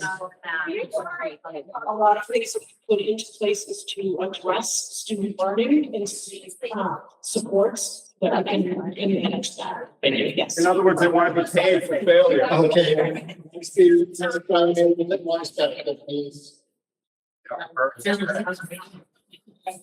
There are two questions. One is about the $20,000 in hardware. And the second is, it was stated online by multiple school board members that the administration is not taking a raise this year. So I'd like to know how you're justifying $4,000 as well. Eyes. James, I would ask that you be respectful.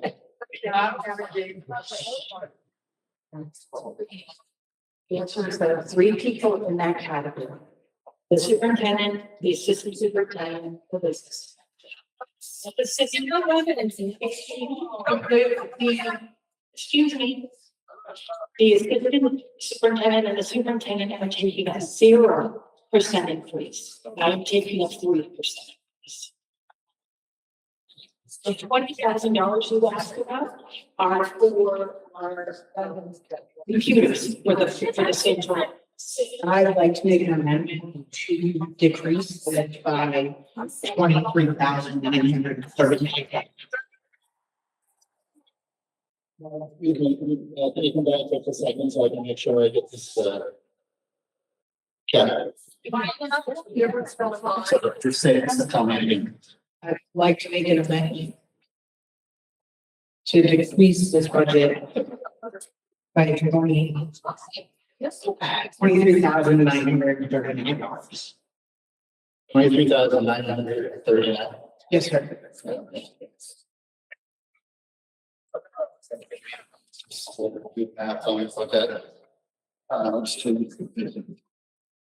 And if we had a motion, did I hear a second? Yes. All right.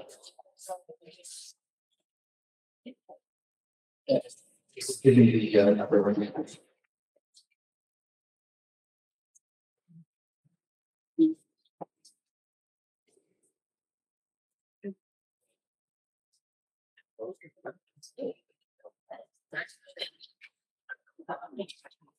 Two, four, 0, 1624039. All right.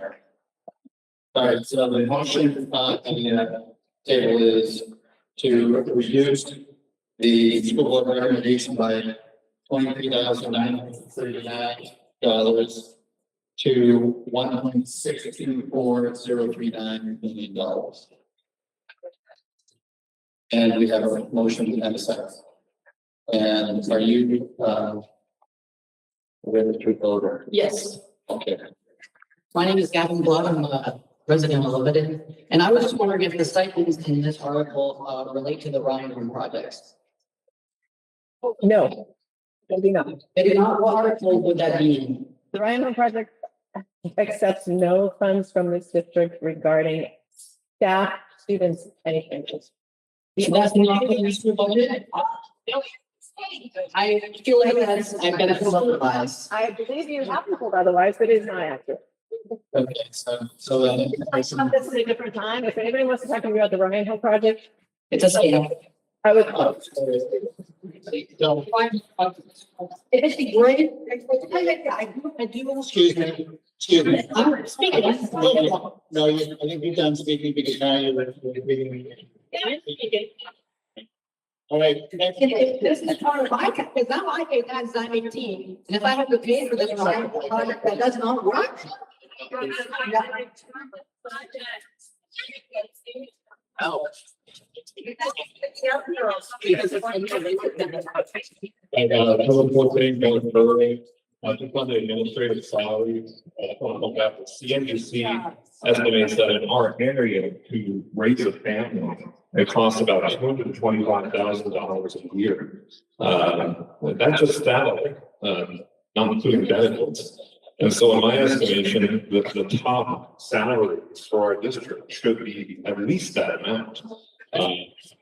Plus benefits. So I mean, if you ask me, I would expect that line item to be around $900,000 or so. I think that's pretty low. And if we believe that the teachers and the principals should all be paid fairly, well, it's all going to follow from those top salaries. So, yeah, it doesn't seem very high to me at all. If you consider what it costs to raise a family nowadays.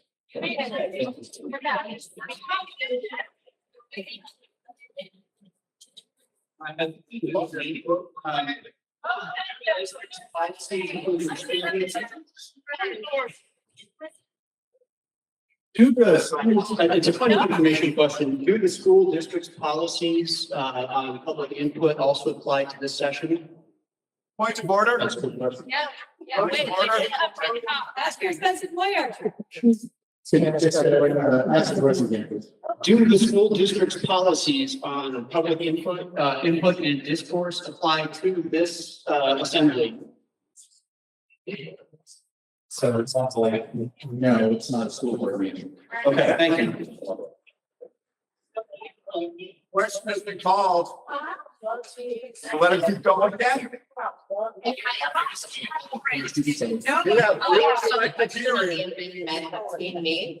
My name is Catherine Marisol, and I'm a Berwick resident.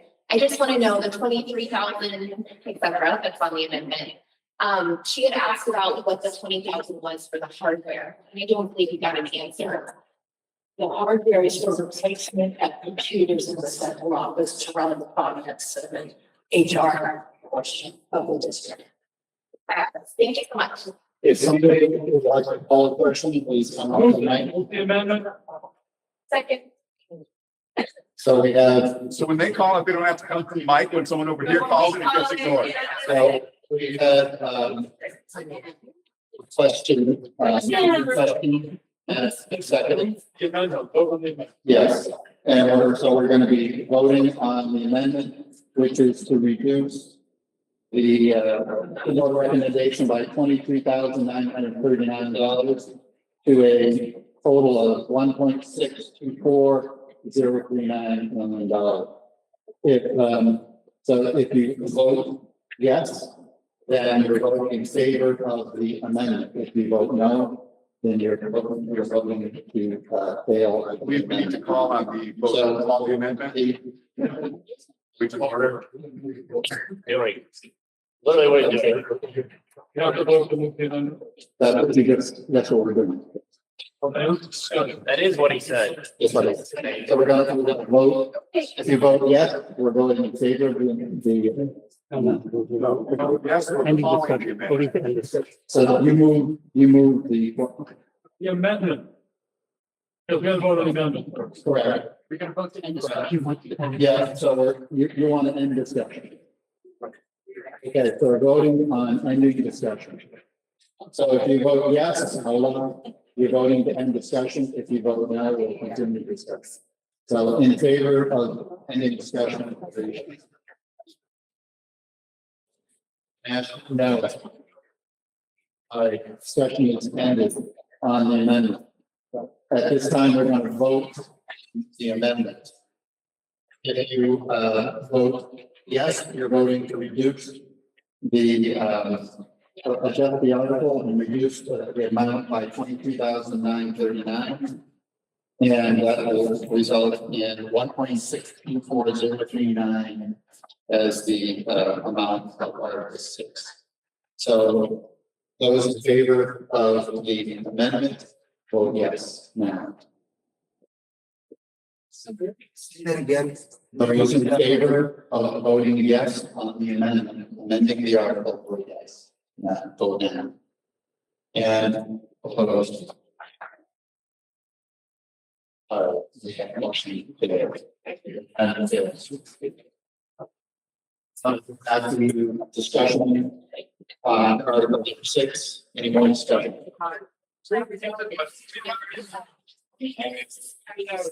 So we have a motion to move the discussion.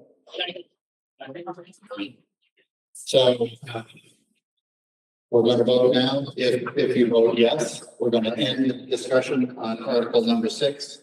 If you vote no, we will continue the discussion. All in favor of ending the discussion? All right, and opposed? All right, we're going to end the discussion and I'll call the vote. We are now voting on the article. And the article has no amendments to it, I'll read it again. To see what sum the district will be authorized to expend for system administration. School board recommends $1,647,798. All in favor? Vote yes now. All right, and opposed. Motion passes.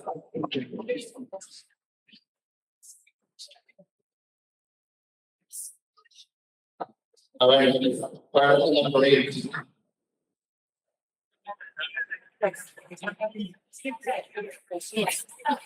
All right. Article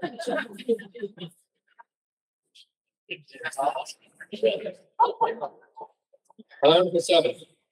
To see whether the fund the district will be authorized to extend for school administration. The school board recommends $2,508,122. Move the school board recommendation. Second. The articles moved and seconded. Discussion, please.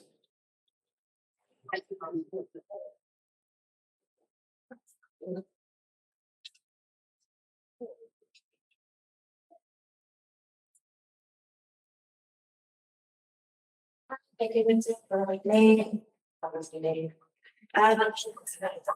question is about surprise, looks like graduation supplies. I was curious, first of all, like graduation supplies. And second of all, can you just speak to what's $60,000 in that? Thank you. So the 63,000 that's in this bottom line are all of the supplies that are needed for all of the school offices in each of the buildings. It's included again the graduation supplies, which are an increasing amount of this line. They seem to get more expensive all the time, but that's what it is. It's for all these school offices and graduation supplies. Right off the left. Yep. Strongly that way. I would like to motion to amend Article 7. I'm motioning to increase the budget line item. Principals, assistant principals, deans to be increased by 110,480. So increasing Article 7 to a total of 2.729,082. Assistant principals are a critical component of the culture of the school, and my child attends one of the elementary schools that will be losing an assistant principal. And I think those assistant principals, I believe it's 2.5 FTE, should return to budget. Thank you. For a final, 2729082. Thank you. Max is 1.1 total, like positions, it's a 0.6 and a 0.5, just to be clear. Total was what? 1.1. 1.1 FTE. Thank you for the clarity. so we have a second motion and a second to accept this. So now we're going to discuss on the amendment.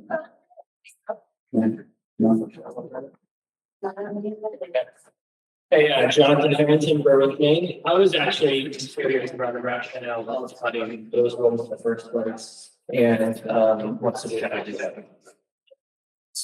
School next year will have 188 students, total due to the decrease in the there's a bubble rate, the fourth grade, which is moving on school. And then in North Warwick again, it was looking at student. And how does that compare to the rest of the state, like as far as when they introduce an assistant principal versus not?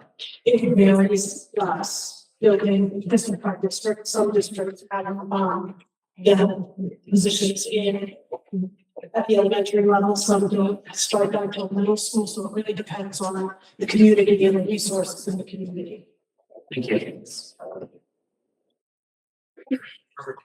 If we don't have an assistant principal in these schools and the current principal were to leave, how would the district attempt to cover that role until it is filled? And how would critical business be conducted without having somebody to back that up and remove a critical single point failure in the system? So the question is, if somebody were to leave like midway through the year, how do we get that covered? Yeah, and we didn't have an assistant principal in that school, like somebody would have to come in and not familiar with that school and try to immediately be the principal, right? Or just in an interim position, it could be somebody that's on the list. Right, they wouldn't know that in particular, they would have to be moved to somewhere else. That would be correct. Well, they went to that. be somebody on the staff. But again, that would reduce somebody else again, so that would take a teacher or staff member maybe somewhere else in order to fill that. Temporarily, yes, Whereas if we had the assistant principal, they would simply assume all duties. temporarily, yes. Yes. I have a question. Mr. Day? Right there. If we don't have an assistant to the assistant manager, is that another point of failure? I mean, how many assistants do we need to go down? Since we already have principals, oh, sorry, Matt, Levin and me. So how many assistants should we have? And if we had 3 assistants, then the 2 before, if they left, then we'd have someone to back up, correct? We had another position. So I think we get the gist of it. Okay, great.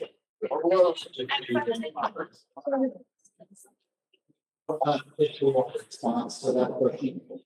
Okay, from the board. We currently grades 4 to 12 have a philosophy in district of 1 assistant principal per every 2 grades.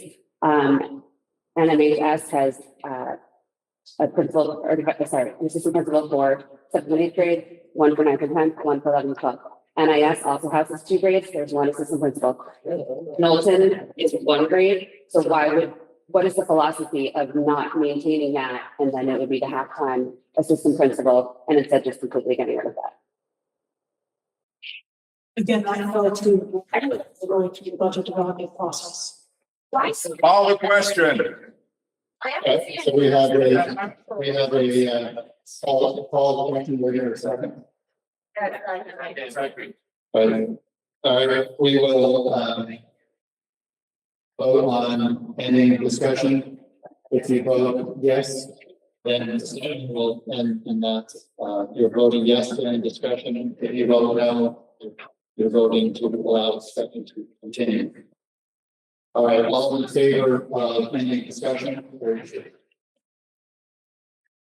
Thank you, and no.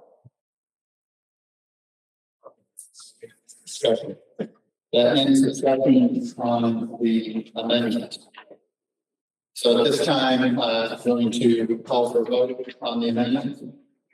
And that amendment, the language of the amendment will be to see what the district will be authorized to spend in school administration for full administration.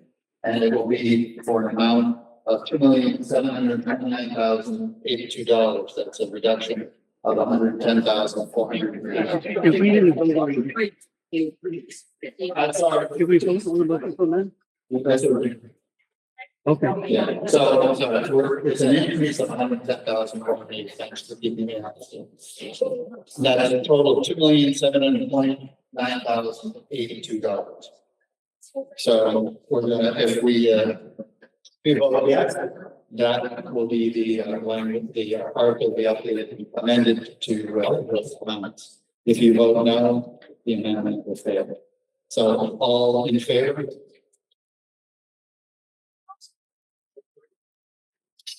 All right, and it votes. All right, the motion carries. The amendment.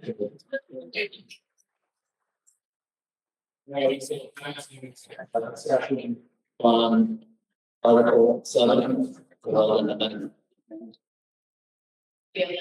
From the amendment. Stipends, what are those for?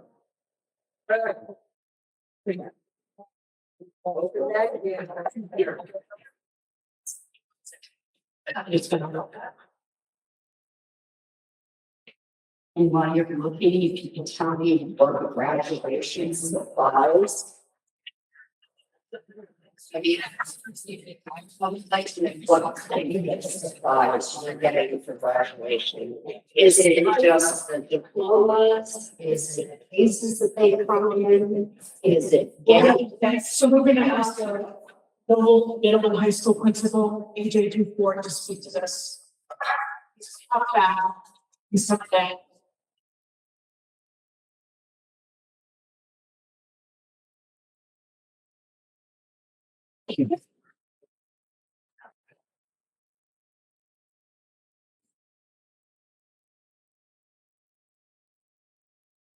Hi,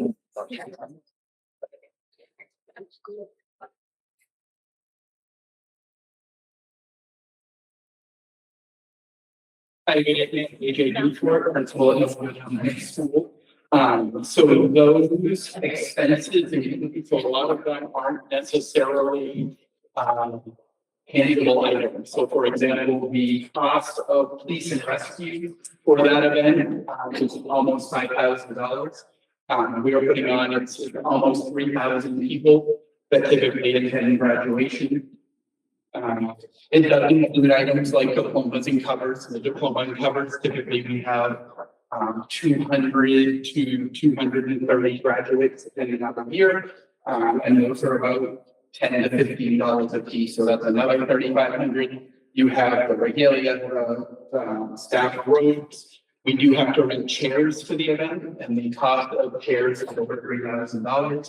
So those are all the types of items that add up to the expenses for graduation. So just for that particular part, and then as someone had said previously, that line also includes all of the items for all of the main offices, admin offices throughout the entire district. I think that was said earlier, but I think that is also, but I would say by and large, the cost of the graduation event, start to finish, is probably 40 to 50% of that total amount. So if that helps.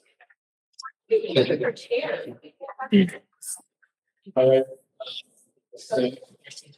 Yep, so the question about stipends. Oh, okay, thank you. So of that 14,000 in stipends, 10,000 that are PBI has done, and the partnership is for PBI for the other 4,000 we have are two stipends. One is for Special Olympics, and one is for the chemical hygiene officer at the high school. There's someone who is responsible for taking care of the chemicals and things that we use and generate in the building. And PBIS stands for Positive Behavioral Intervention System, which is a program that we use for supporting students in pre-K all the way through fifth grade. In terms, so each of our schools in our district use a system to support our kids. It's consistency in terms of, behavioral programming for kids. In our first starter visit as well. So those are each, we have coaches in each of our schools. Thank you. Yeah, I don't sound friends about this, but I was a bus driver for many years. I didn't go that on my own. I didn't have to go to the school. That's a lot of work.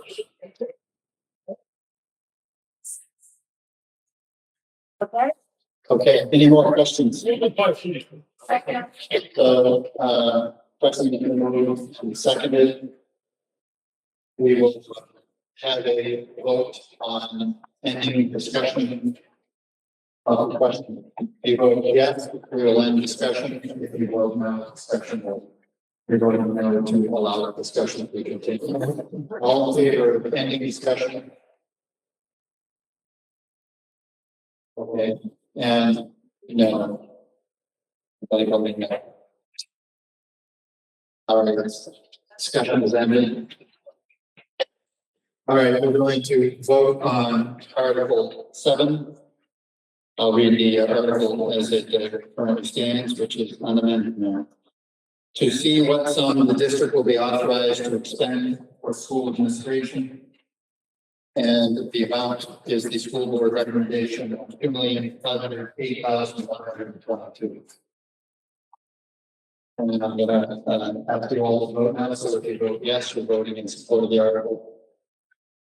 So, yes. Thank you. And any no's? Okay, the motion passes.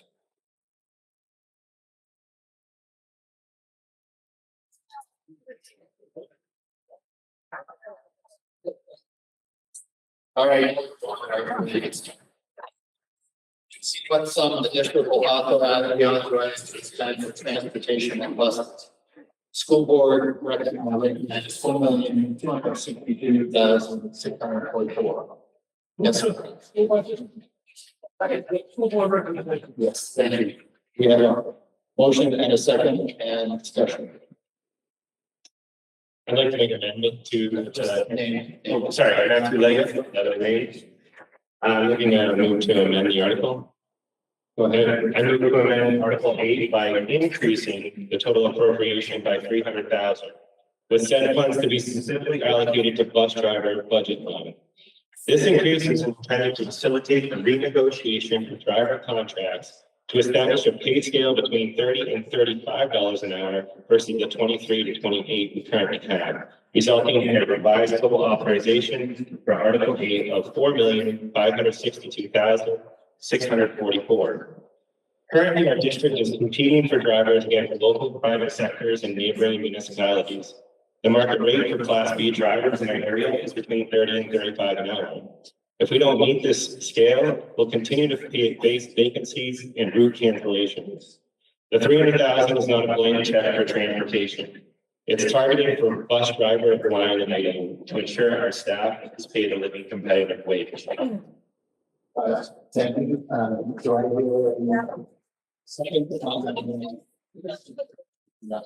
So we have motion and second, and just as a the funds that are added or taken away are what the school board and administration will use to as their operational budget. The how those get implemented is going to be a discussion that the school board has to have. So just I want to be clear on it. It doesn't necessarily mean it would all go to Buster. So I want to just make sure I understand, and I've spoken to this before, that we are voting on articles and how the administration and school board utilizes that money is completely up to them. But I want to make it clear that I am making this amendment for the bus driver pay. If it get to use elsewhere, it's not my fault. Okay, we just thank you, appreciate you for understanding and helping to clarify. All right, the discussion on the amendment. Discussion. So,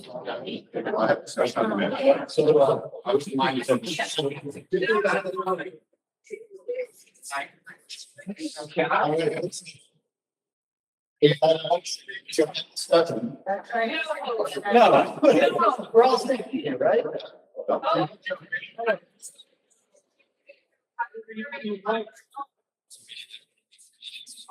Get a vote to end discussion. You should sit down. So the motion made and seconded to end discussion. If you vote yes, we will end the we'll end discussion. If you vote no, discussion will continue. All right, so I'm asking for votes for yes to end discussion.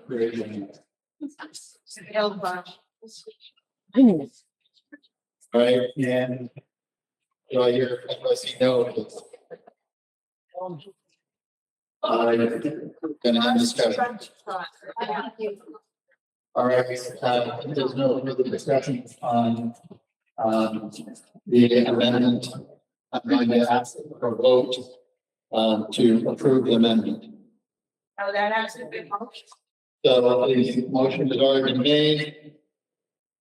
We've ended discussion. I'm calling for a vote. If you vote yes, you're voting in favor of the amendment, which would be to add $300,000, which would make the total $4,562,644. All in favor of the amending the article. All right, and opposed.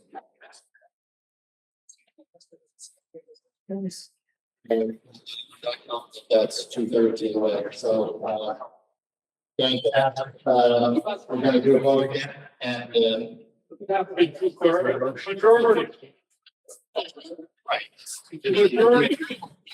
Right, that's right. So we didn't see. Let's see the vote again. Yeah, let's, we're gonna do the, just gonna have the, town vote, count the ballots, or count the votes. So if you're in favor, put your hands up, don't put them back until you're clear.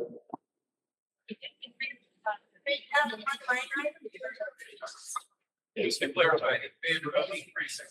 Correct. So if you're in favor of amending the article by an additional 300,000.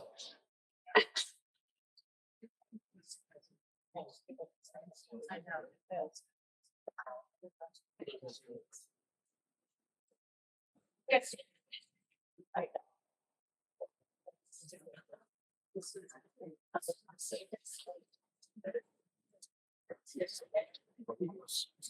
I know, yeah.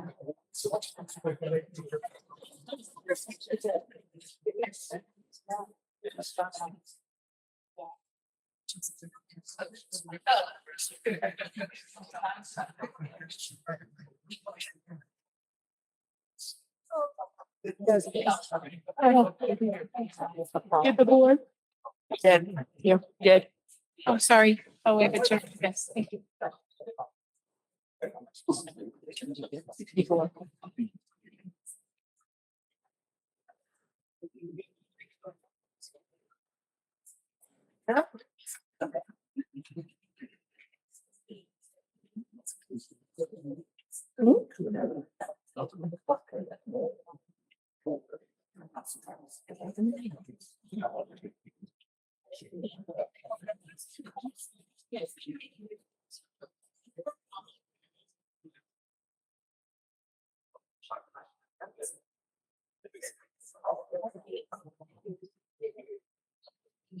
All right, now we're going to vote no.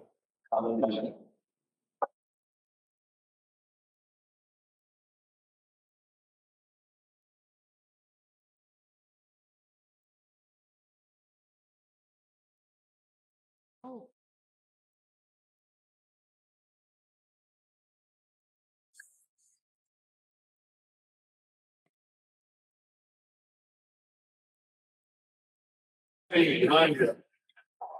Sorry. Thank you.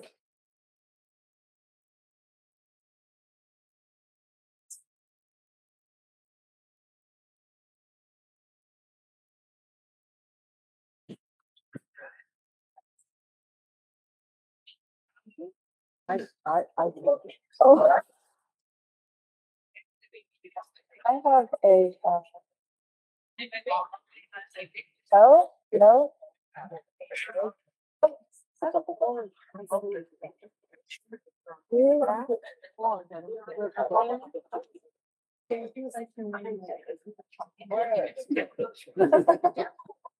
Yes.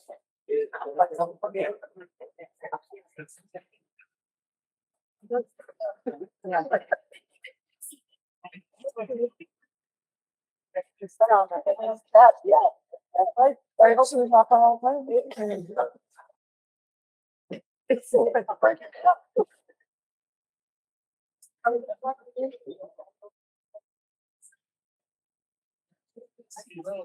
oh, I got it.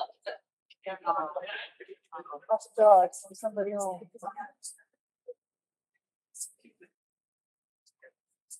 Oh, yeah.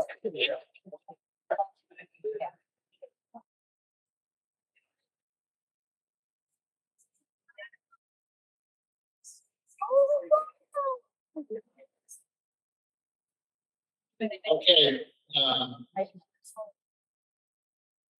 here's the results. Yes, it was 169. So North Berwick was 64, Berwick 46, Lebanon and 59. No, North Berwick 48, Berwick 54, Lebanon 16, for a total of 118. So yes, this happened.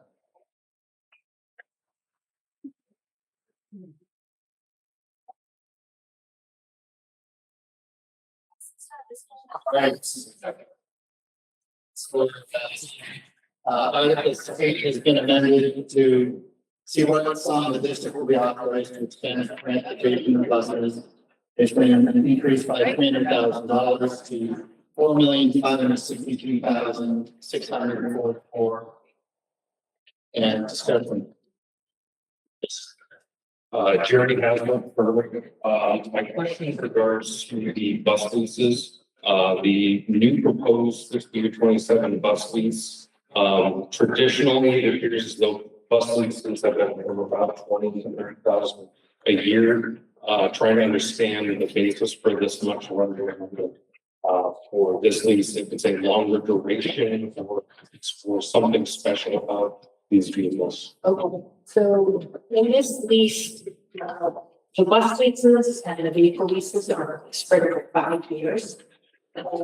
This bus lease includes one large bus, one mini bus, and 4 school vans.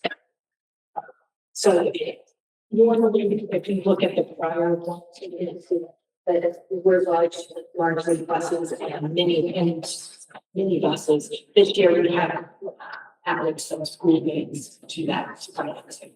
With the expectation that a van would be leased at the same price as a full-size school bus. So the full-size school buses are approximately $135,000, and the vans are $65,000. So the 2 vans is equal to the large bus in dollars. Okay, and there's nothing special about the traditional. Traditional buses? Yes, not electric. Not electric, not special. Thank you. So I just want to, this is partly an effort to deal with the transportation issues we've had and the difficulty we've had in getting the drivers that have CDL. These vans don't require that, so it may allow us to have more drivers available when one is out sick. So speaking of the procedures that are having, we get this go over.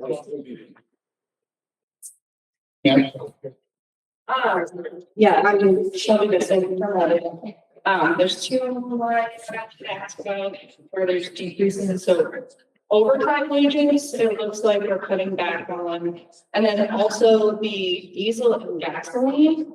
Looks like we're cutting that back by $67,000. I'm curious about what Witchcraft are doing to achieve that number. This is the current gas situation.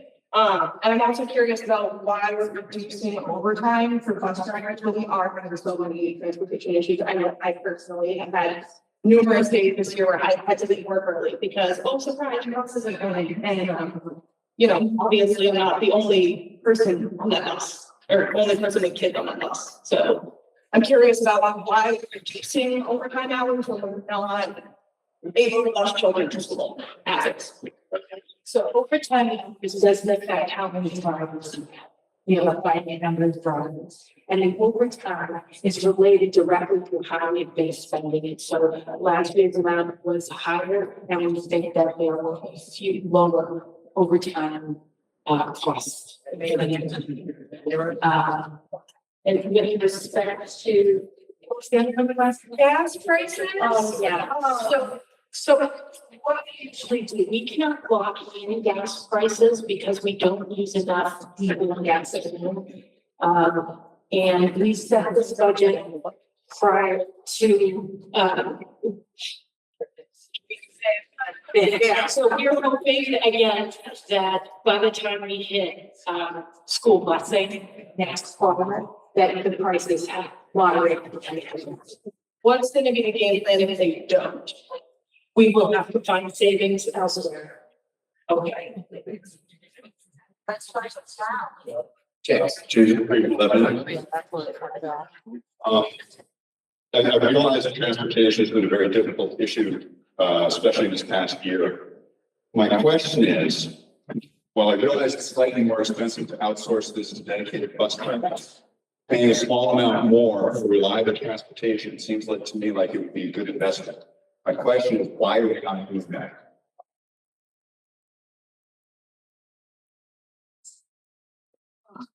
So we do explore this often. And what we find is that it is a better investment when we add our buses and we, work with our drivers. Those districts that have come from that, supplementary services really have less, impact on communication with the tribes themselves and how they're working within the schools, with the school systems.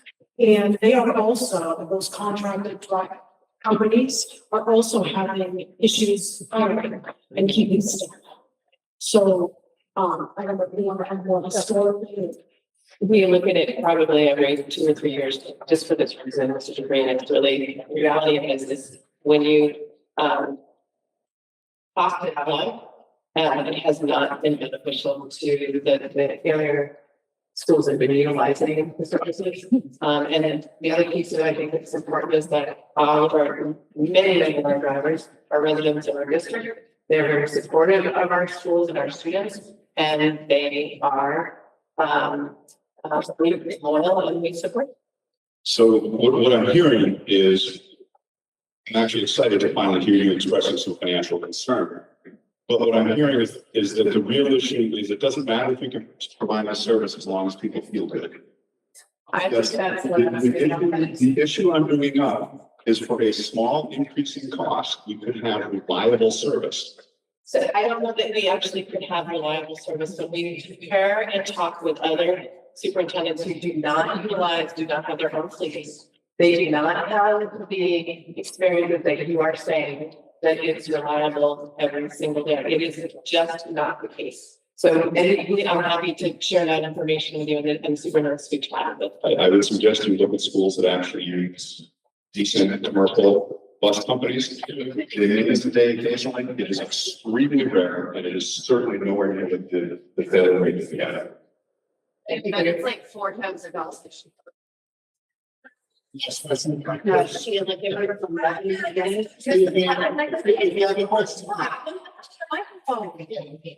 So not only the science school bus driver for 11 years. There's also a transportation manager for 15. So this is a subject that I really know about.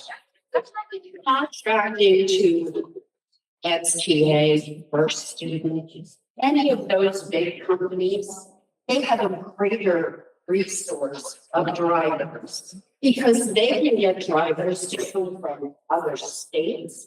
They can get them to come from other towns. They know their stuff. They know how to get the job done. And they make a lot less than what this transportation manager makes. I don't believe that these buses that are being replaced either. What sizes are they? Are they 65 packs? Are they 70 passenger? Are they 80 passenger? The minibus, what is the seating capacity in that? Is it wheelchair accessible or is it not? The vans, are they caravans that can carry 7 students? They don't require CDL. That you are correct. They still don't have to have a physical either. But what makes them qualified to drive that van? If they can't drive a big bus, they don't belong in the seat of a van either. It means the same. Is there a question there? Yes. What is the seating capacity of these vehicles? What are the ones that are being replaced? 70 passenger are the large buses that are being replaced. All of them? And then I honestly don't know the number of the minibus because I don't believe that it's a wheelchair bus. I think it's small. So you probably have more experience knowing how to walk into that particular game. So the vans that you're talking about that you don't need to have a CDL license for, how is the cost just half of a big bus? In terms of, well, it's the pricing of the dams, I mean, I don't know how to. You know, it's, I'm just a little bit to figure out where these numbers magically come from. They come from folks that we got from initiatives to our transportation director, who then provides them to us. Maybe we need to go to a different dealership.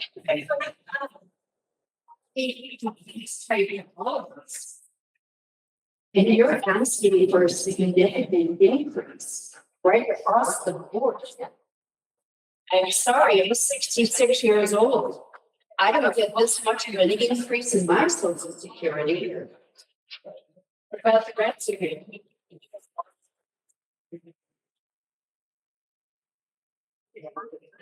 You just have a hard time with these numbers. Other $57,681 under equipment. What is that? Is that radio? So I can answer, but I'm going to make an attraction, so that. The equipment that is, the transportation is for a new radio system. It is for a spreader, stand spreader for the area where all the buses are kept. And it's also for a new snow blower, a commercial grade snow blower for that as well. They don't have one. They have one that is 30 years old and they are unable to find parts of it. And one last thing, software maintenance agreements.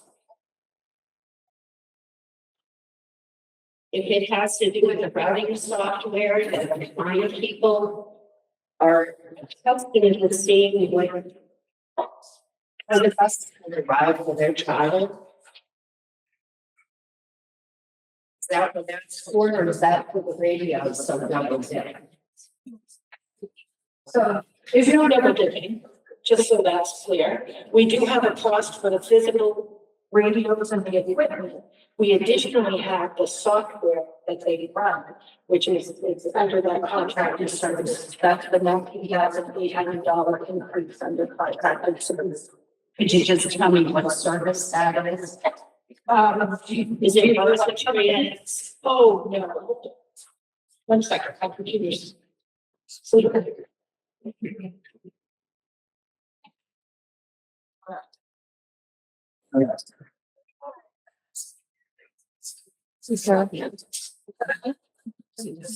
While you're looking back at just one thing, since Maine has allowed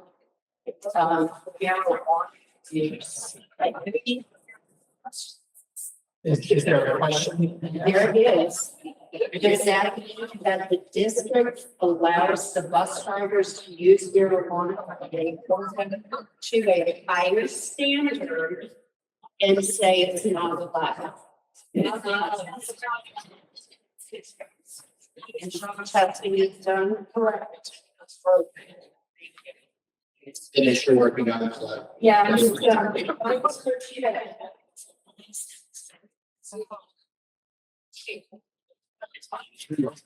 So action on these. Oh, it's just like, answer this number.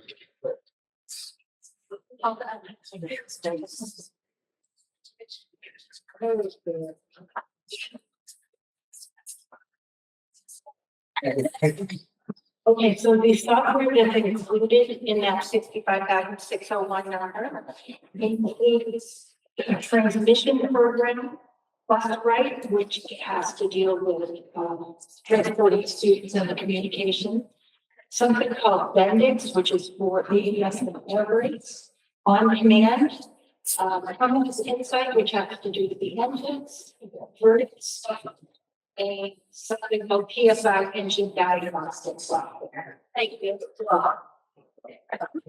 Thank you. So I'm actually really glad that we passed. One of the families that also struggles with transportation in this district. And one of the things I want to know is if we are going to start hiring more bus drivers, which we really do need to do in order to reduce our dependency on so few, are we going to put in place any payment requirements for any of those CDLs?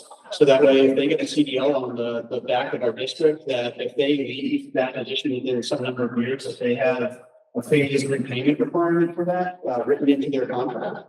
We are negotiating that contract next year, and that's sort of something we're gonna explore. Any more questions? We need to call the question. All right. There's no more discussion. If there is no more discussion, then I'm just going to, whoever said that, I'm just going to have a vote. We're okay with there being a vote discussion.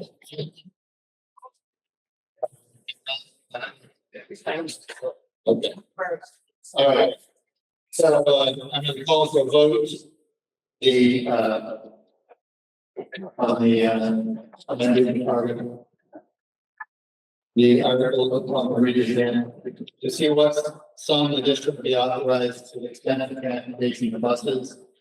The amount will be $4,562,644. That's the amount. So if you vote in favor, you're voting in favor of the amended article.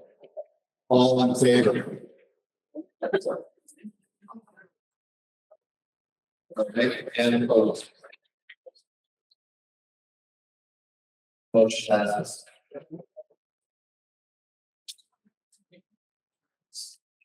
All right, Article 9.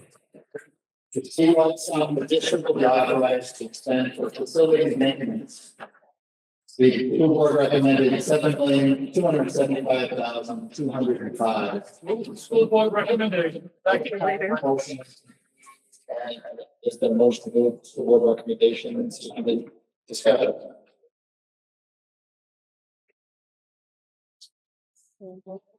Question. I'm not seeing any discussion, so I'm just gonna go straight to vote. You're okay with that? All right. We're gonna vote on Article 9, which says to see what sum of this can be authorized to expend for facilities maintenance. And the board recommended $7,275,205. If you were in favor, which carries. And opposed. All right, both shots. Article 10. See what's on the district will be authorized to expand the debt service and other commitments. Where The board recommendations. and second. And special. I just have a question about it, and I'll say, that's sorry, Matthew Leggy, Lebanon, sorry. The SRRF grant that we talked about earlier at 6 o'clock, why aren't those funds placed in Article 10? Because this is, it'll be a debt, we have 500,000 we have to pay back for that grant, right? Plus not grant, it's a loan. I'm sorry, yeah, why is it going in Article 10? Oh, the SRF. Okay, so with the SRF, grants and money we pay back. We don't actually get the money, that's the grant portion, the state just forgives that amount. We request reimbursement for the other amounts, and we pay that back over 10 years, but they don't have it in the debt service area, they have it in facilities. And the reason we don't see it in the facilities budget for fiscal 27 is that we won't start repaying until fiscal 28. Thank you. Also, this article is for state-sponsored construction projects, and the last one that we paid off was the Olympic school. Any other discussion? Oh, well. All right, if I don't see any other discussion, so I'm just gonna call for vote. If you're gonna do that. So the article, we're gonna vote on Article 10. If you vote yes, you're voting to approve the article as written, which is to see what sum the district will be authorized to expend for debt service and other commitments. And the school board recommended $0. All in favor? Okay, and opposed. Right. Article number 11. To see what sum the district will be authorized to expend for all other expenditures. And the school board recommends $0. School board recommendation. Thank you. Okay, yeah, I actually got two questions. The first one is just more of a bureaucratic one. Why do we want to authorize and not spend money? Why are you here? Here is placeholders. So that the residents are aware that they're in budget categories, and should we need them in the future, we would be there. I would also say for Article 11, we, show that in the budget for 26. So I think, in my opinion, it was good to have it, even though it's going to be 0 for the time year. They can see those. And then the question is, what would typically be covered by all of those? So past we've used that, the 25,000 in prior years was used for, school nutrition contingency funds. So if they had a hobby of a goal in the beginning of the year, it could support that program. Given the current finances of school nutrition, they're not in need of that support at this time, so we've taken it out of the budget. So that amount basically is in this cost. Yeah, I know, yes. Thank you. Call the question. All right. I'm not seeing any other questions, so if you're okay, I'm just going to go right to the vote. So if you're gonna, all right. Ma'am, if you have a question, I need you to come over here. Yeah. So there, we're gonna go to, the motion to call the question. All in favor, I'm gonna end the discussion. If you vote no, we'll continue discussion. All in favor of ending discussion? All right, thank you. I opposed. All right, discussion. I'm gonna, call for the vote. If you're, you vote yes, and you're voting in support of Article 11, which will be to see what sum the district will be authorized to expend for all other expenditures. And the school board is recommending $0. So all in favor of Article 11. All right, thank you, and opposed. Motion passes. All right, then move on to Articles 12 and 13. Article 12 and 13 are related to raising funds in the proposed school budget. I'm going to read Article 12, so bear with me. To see what the sum the district will appropriate for the total cost of funding public education from pre-kindergarten to grade 12 as described in the Essential Programs Services Funding Act, and to see what the sum the district will raise as each municipality's contribution to the total cost of funding public education from pre-kindergarten to grade 12 as described in the Essential Programs Services Funding Act in accordance with the revised statutes. Title 20A, Section 1568.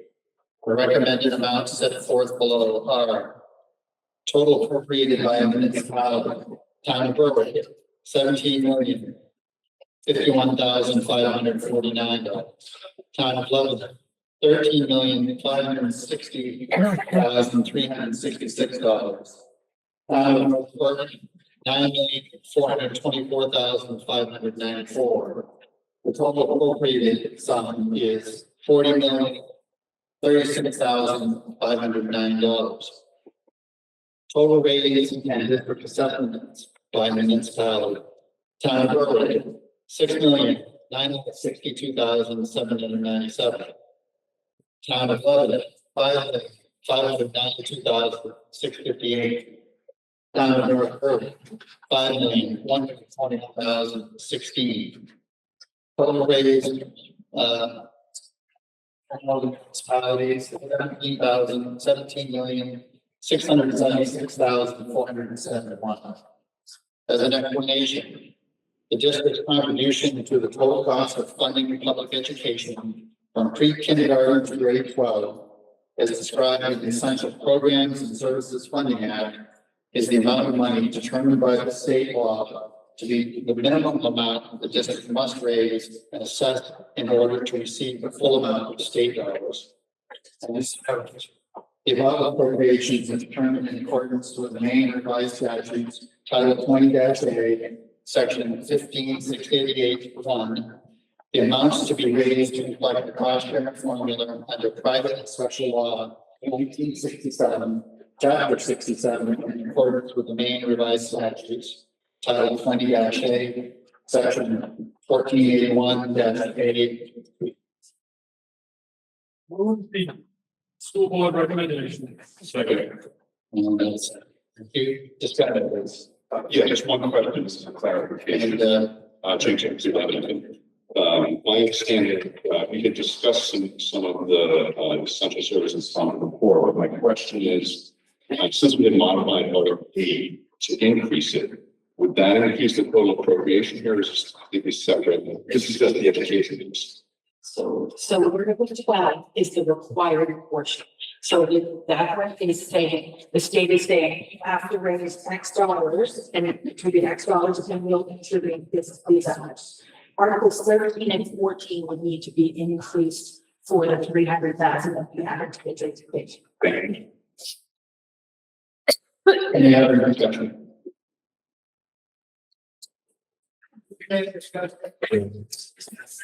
Seeing no discussion, just trying to not do that this week. If there is any more discussion here. All right. I'm going to call the vote. And voting yes is in support of Article 12. I'm not going to read the whole article again. But, unless anybody wants to. All right, all in favor? And opposed? Motion passes. All right. Article 13. I'm going to read this. This is going to be written ballot. Article 13 says, and do you have the date revised? Yeah.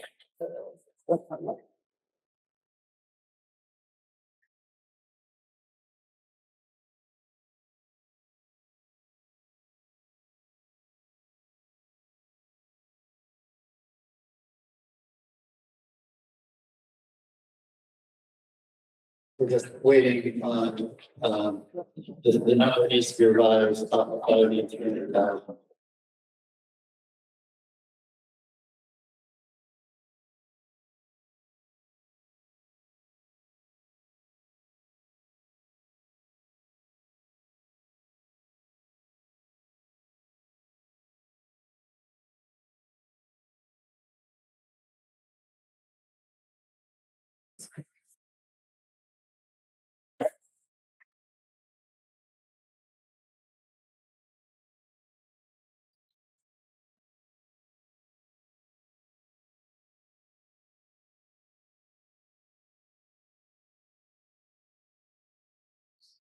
You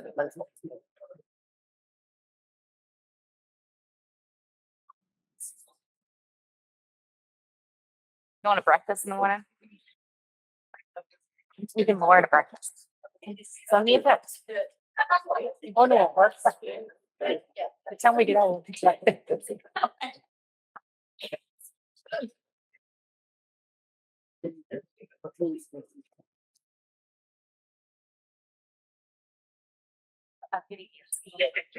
I can imagine. Yeah. All right, article number 13. And just so you know how we're going to do this. I'm going to read Article 13 with the amended amount. I'm going to need a motion to amend Article 13 to reflect the amended amount. All right. To see what's on digital raise and appropriate an additional local funds The recommended new amount is 11,312, which exceeds the state's potential programs and services allocation model by recommended $11,003,712 as required to fund the budget recommended by the school board. The school board recommends this, and again, we're talking about the amended, what's going to be the amended amount, $11,003,712, which exceeds the state's essential programs and services allocation model by $11,003,712. School board gives the following reasons for exceeding the state's essential programs and services funding model. Some curriculum decisions that the board of directors has made and the communities have supported, such as full-time nurses and guidance counselors in each school, as well as recent class sizes. Fundamentally, however, the final reason is that the EPS formula does not fully recognize all the costs necessary to maintain school programs and services.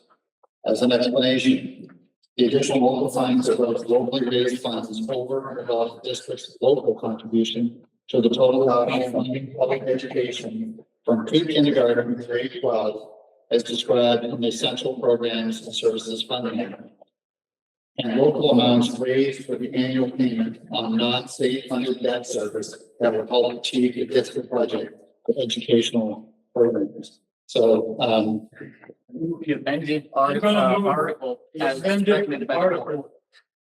so we move the amended article and second. All right. So we have a motion on the floor to amend Article 13 to reflect the increase of 300,000 in the transportation buses line item, Article 8. So we need to first approve the amendment. So we're going to vote on approving the amendment to the article. All in favor of approving the amendment? All right, thank you. And opposed? So the amendment passes. Now we're going to vote on the approving Article 13 as amended. Yes, and it's going to be a written ballot, so bring your cards down to your and just go to yes or no, pass your ballot. Yes. Wait, yes or no on it? Nope. Nope, we're gonna be. You need your card to.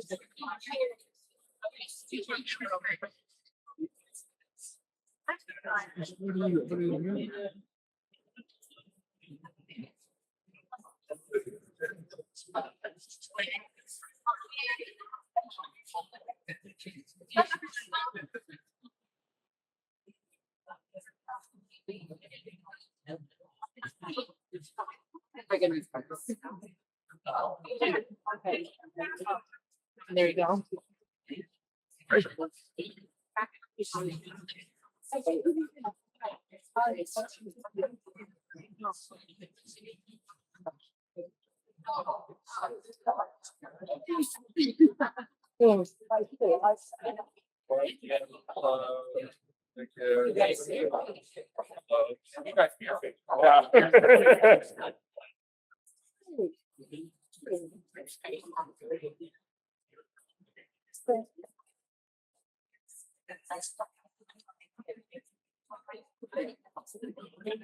Yeah, that's right.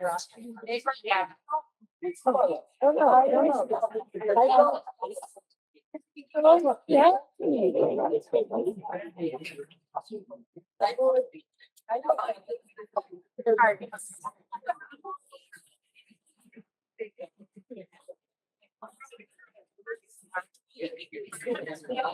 Sorry. I just need one.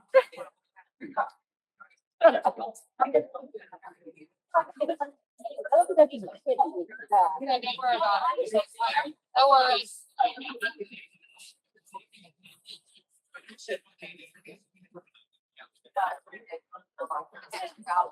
Around this way, I can take over here as well.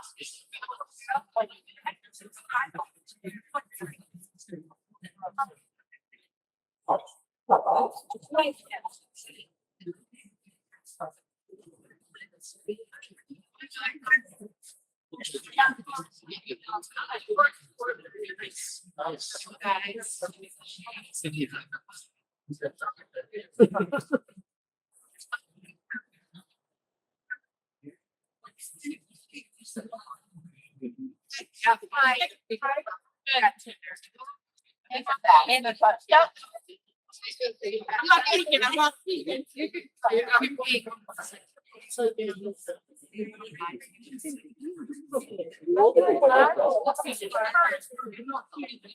And now that was gonna want to. Or.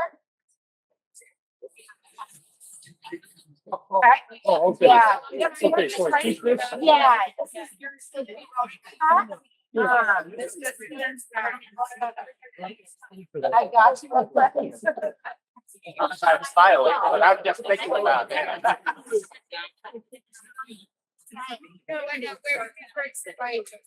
You know what?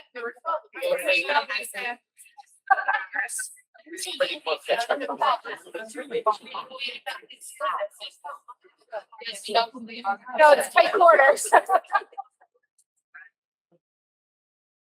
Get out of the way. Get out of the way. Go ahead.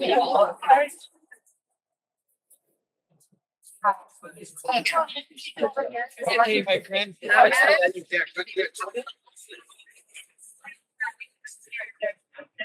Thank you, my friend.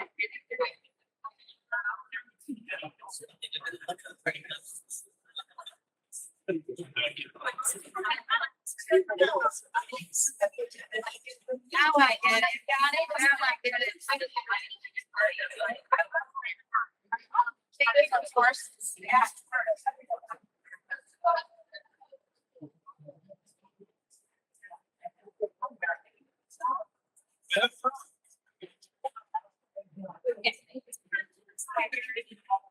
So this was just my regular.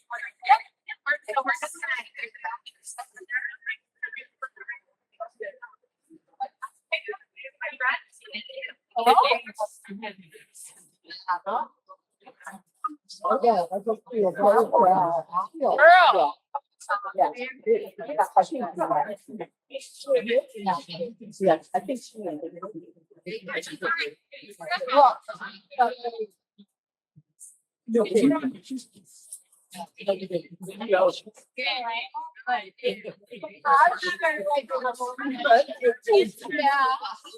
Oh, wait a minute.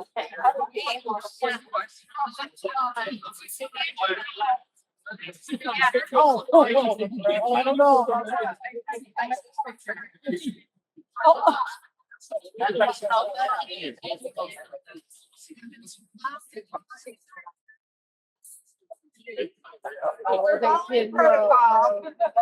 I know. Hey, I'm gonna be seeing you guys next week. I gotta be nice. I'm sure. Thank you so much for your help.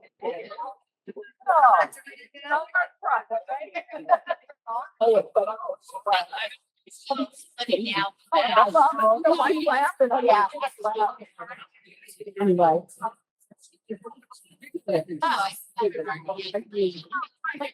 You're the same. It's something to deal with. I think that's what I think my father, you're actually,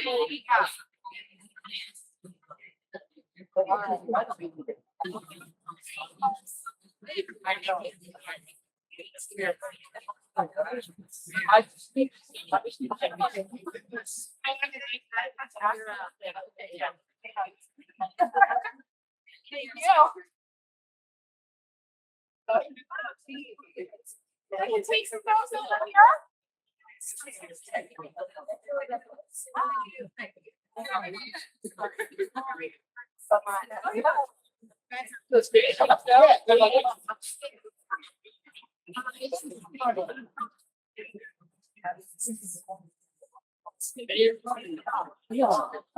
That's great.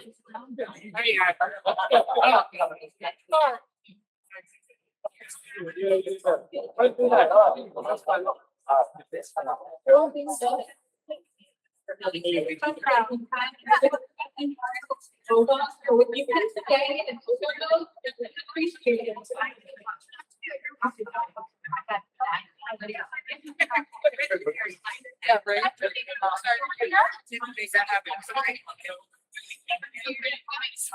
Sorry.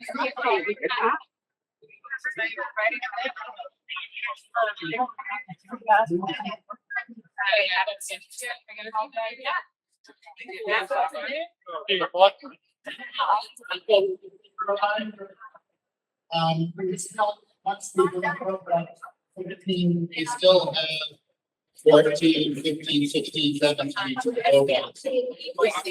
And that's young.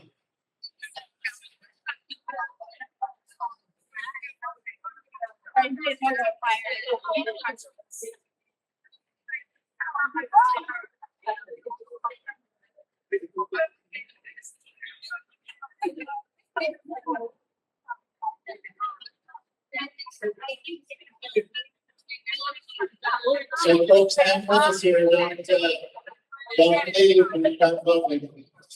You have a few more articles to go through.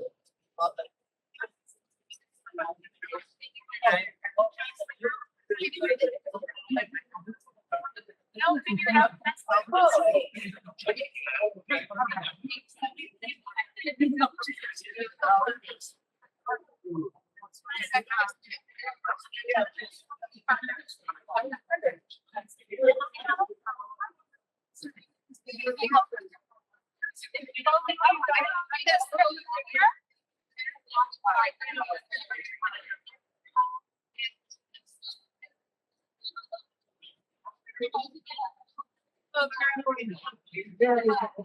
Oh, thank you.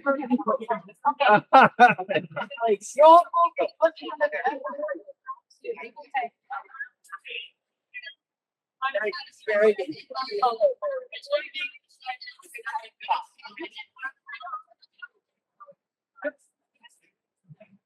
There he is.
I was so I was like, I have this is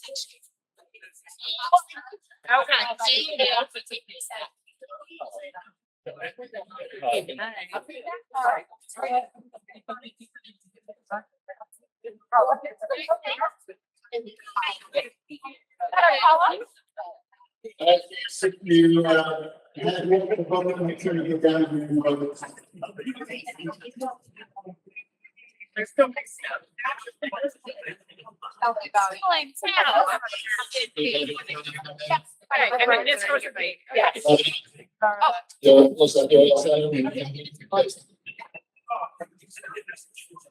I don't see anybody else making their way down, so I'm gonna close the poll.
Oh. Oh.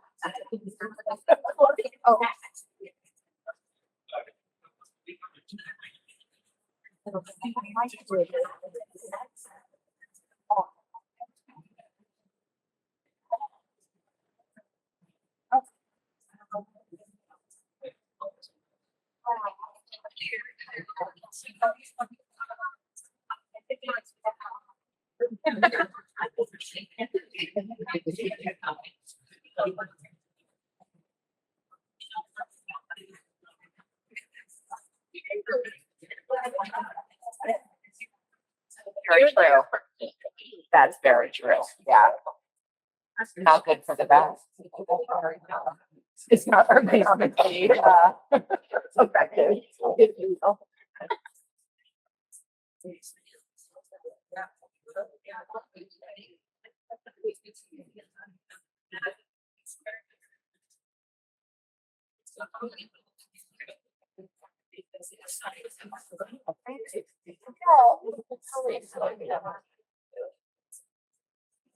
They're all.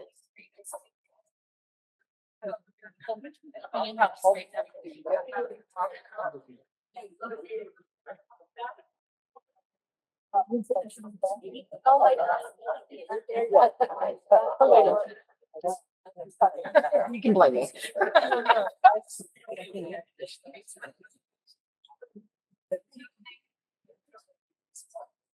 I'm back.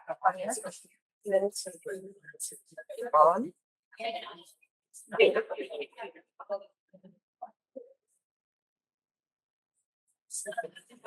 All right, folks, thank you very much. So the results are 221 yes, 61 no. So Article 13 passes. And just so you want the details, however, 83 yes, 17 no. For 88 yes, 22 no, and 11 and 50 and 22 no. And moving on to Article 14, which summarizes the proposed school budget. And we'll need to do the same thing you did on Article 13, which is amend the amount because of the $300,000 increase.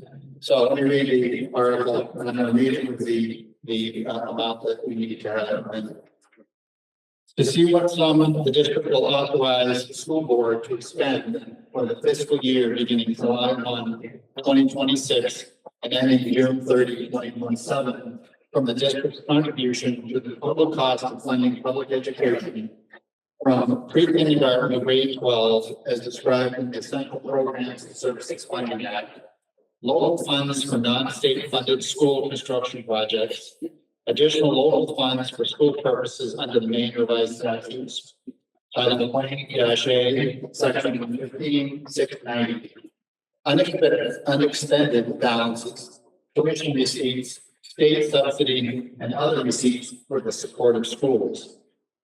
So the amended amount for this article would be $52,299,009. So I need a motion to it. Board recommendation as amended. Second. All right, thank you. All right, so first we're gonna vote on the amendment, and then we'll vote on the. That's amended. So, first thing we're gonna do, as I said, is we're gonna vote to amend the article. We have a motion in a second. So all in favor of amending the article? Thank you, and opposed. All right, the amendment passes. And now we're gonna vote the article as amended. All in favor? All right. And thank you, and opposed. All right, the amended article passes. All right, Article 15, raises and appropriates funds for the school nutrition program. And the article reads as follows: to see if the district will raise and appropriate $0 for the school nutrition program with authorization to expend any additional incidental or miscellaneous receipts in the interest and for the well-being of the school nutrition program. And the motion to move second. Second, thank you. Discussion. Yes, I would actually like to propose an amendment. James Dupree, Lebanon. I'd like to propose an amendment, just for clarity, and that amendment is to strike everything after the word program. To see if the district will raise and appropriate $0 for the school nutrition program, period. Second. I have a motion and a second. And once again, the rationale here is just for clarity, if we're authorizing $0, we should not need at the same time authorize additional expenditures. Okay, thank you. I don't agree with that. There are times where we need additional funding, more money comes in, we get grants, there are other reasons that we have. So the anticipated amount that we're not contributing anything through your towns for school nutrition, but I believe this other wording is so that if we do receive other funds, we can spend on it. Is that make sense? Is that true? So. Thank you. Yes. I oppose this amendment. We need to be able to spend additional funds as required from other sources if they do come in, as well as if the child does need assistance and our assistance does not come in from somewhere else because it's inappropriately withheld. We still need to be able to feed those children. Call the question. I have a follow-up to my initial. So question has been called. Do I hear a second? All right, so.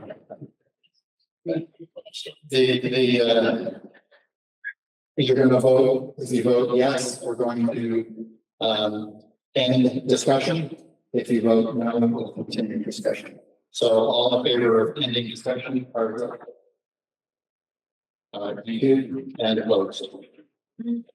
All right, that's two votes. Discussion is, ended.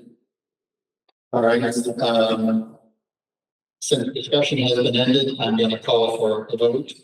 And just to read the article again, to see if the district will raise and appropriate $0 for the school nutrition program with authorization to expend any additional incidental or miscellaneous receipts in the interest and for the well-being of the school nutrition program.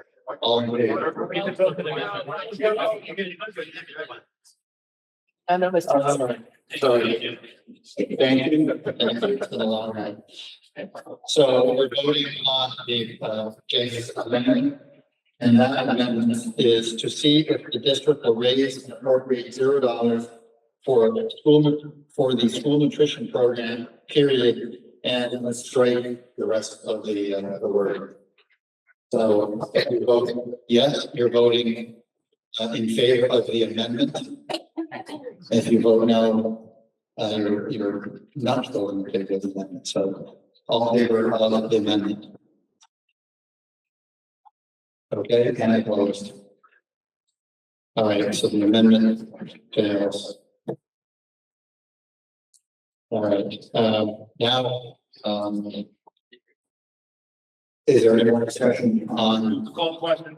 Person can call and second it. All right, so, There's no discussion. there's no, it doesn't seem to be any additional discussion, so if you're okay, I'm just gonna call for the vote.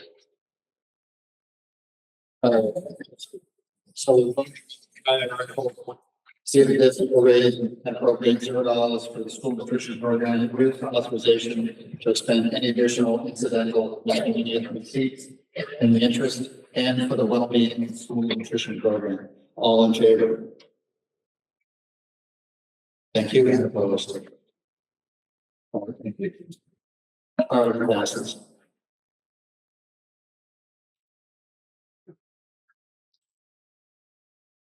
Article 16 authorizes the adult education program and raises the local share. Article 16 reads as, to see if the district will appropriate $334,884 for adult education and raise $175,000 as the local share with authorization to expend any additional incidental and miscellaneous receipts in the interest and for the well-being of the adult education program. Do I have a motion? And motion. And a second. Discussion. Move to call the question. So I'm gonna, since I don't see any discussion, I'm just gonna go straight to those. You're okay with that? All right. We're gonna vote on Article 16. If you are in favor Motion carries. Thank you, and opposed. All right, the motion passes. 17 authorizes expenditures of grants and other receipts. And it reads as follows. In addition to amounts approved in the preceding articles, shall the school board be authorized to expend such other sums as may be received from federal or state grants or programs or other sources during the fiscal year for school and other program purposes, provided that such grants, programs, or other sources do not require the expenditure of other funds not previously approved. Article second. Article moved and seconded. Any discussion? Move to call question. Okay, all right, seeing no discussion, I'm just gonna go straight to a vote. All right, all in favor of Article 17, please carry, please. All right, thank you, and opposed. Right, motion passes.